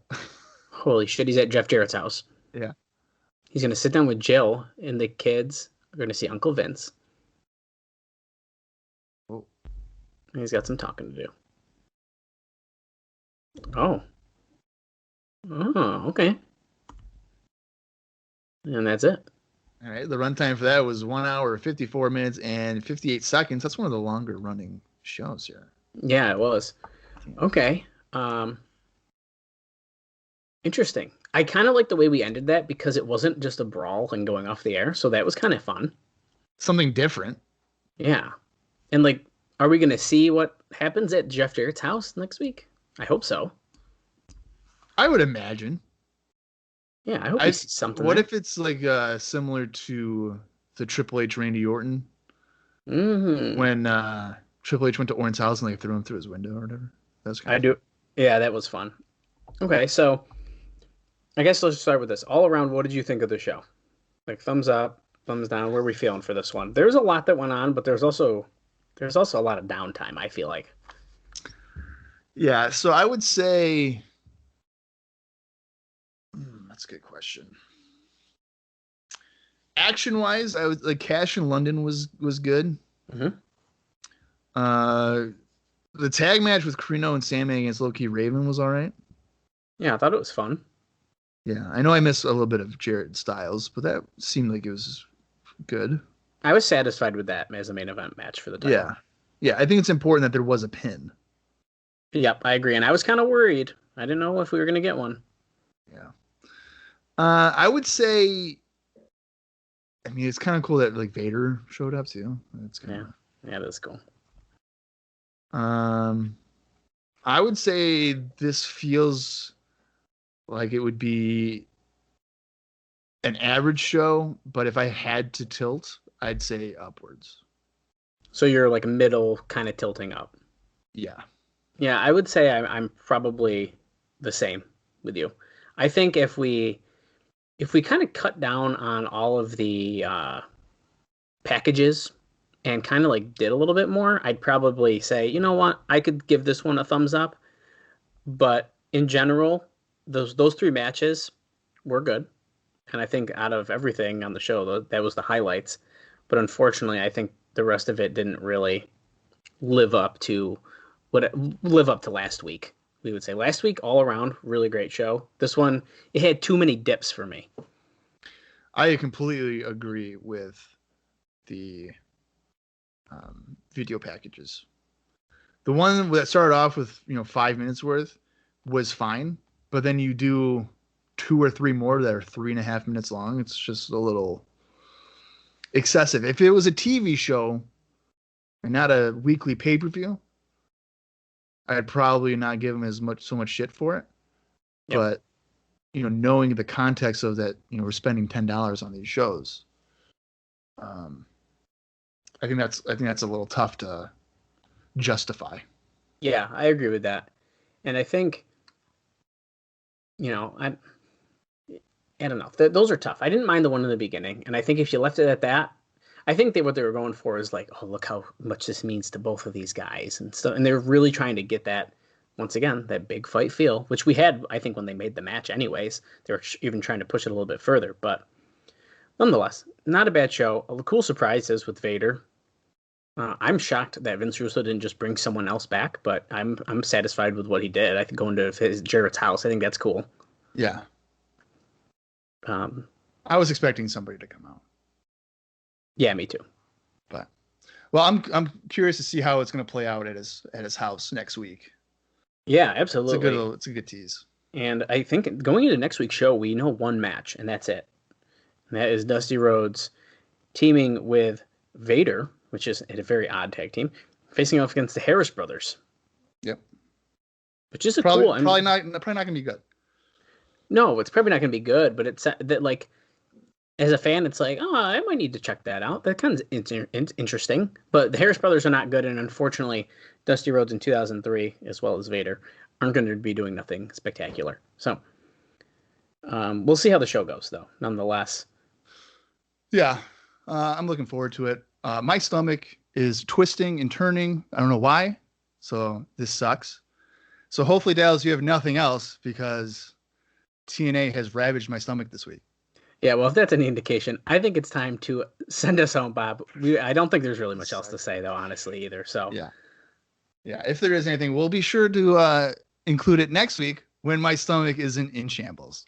So for Dallas Gridley, I am Bob Colling Jr. This has been the TNA Crossline Podcast.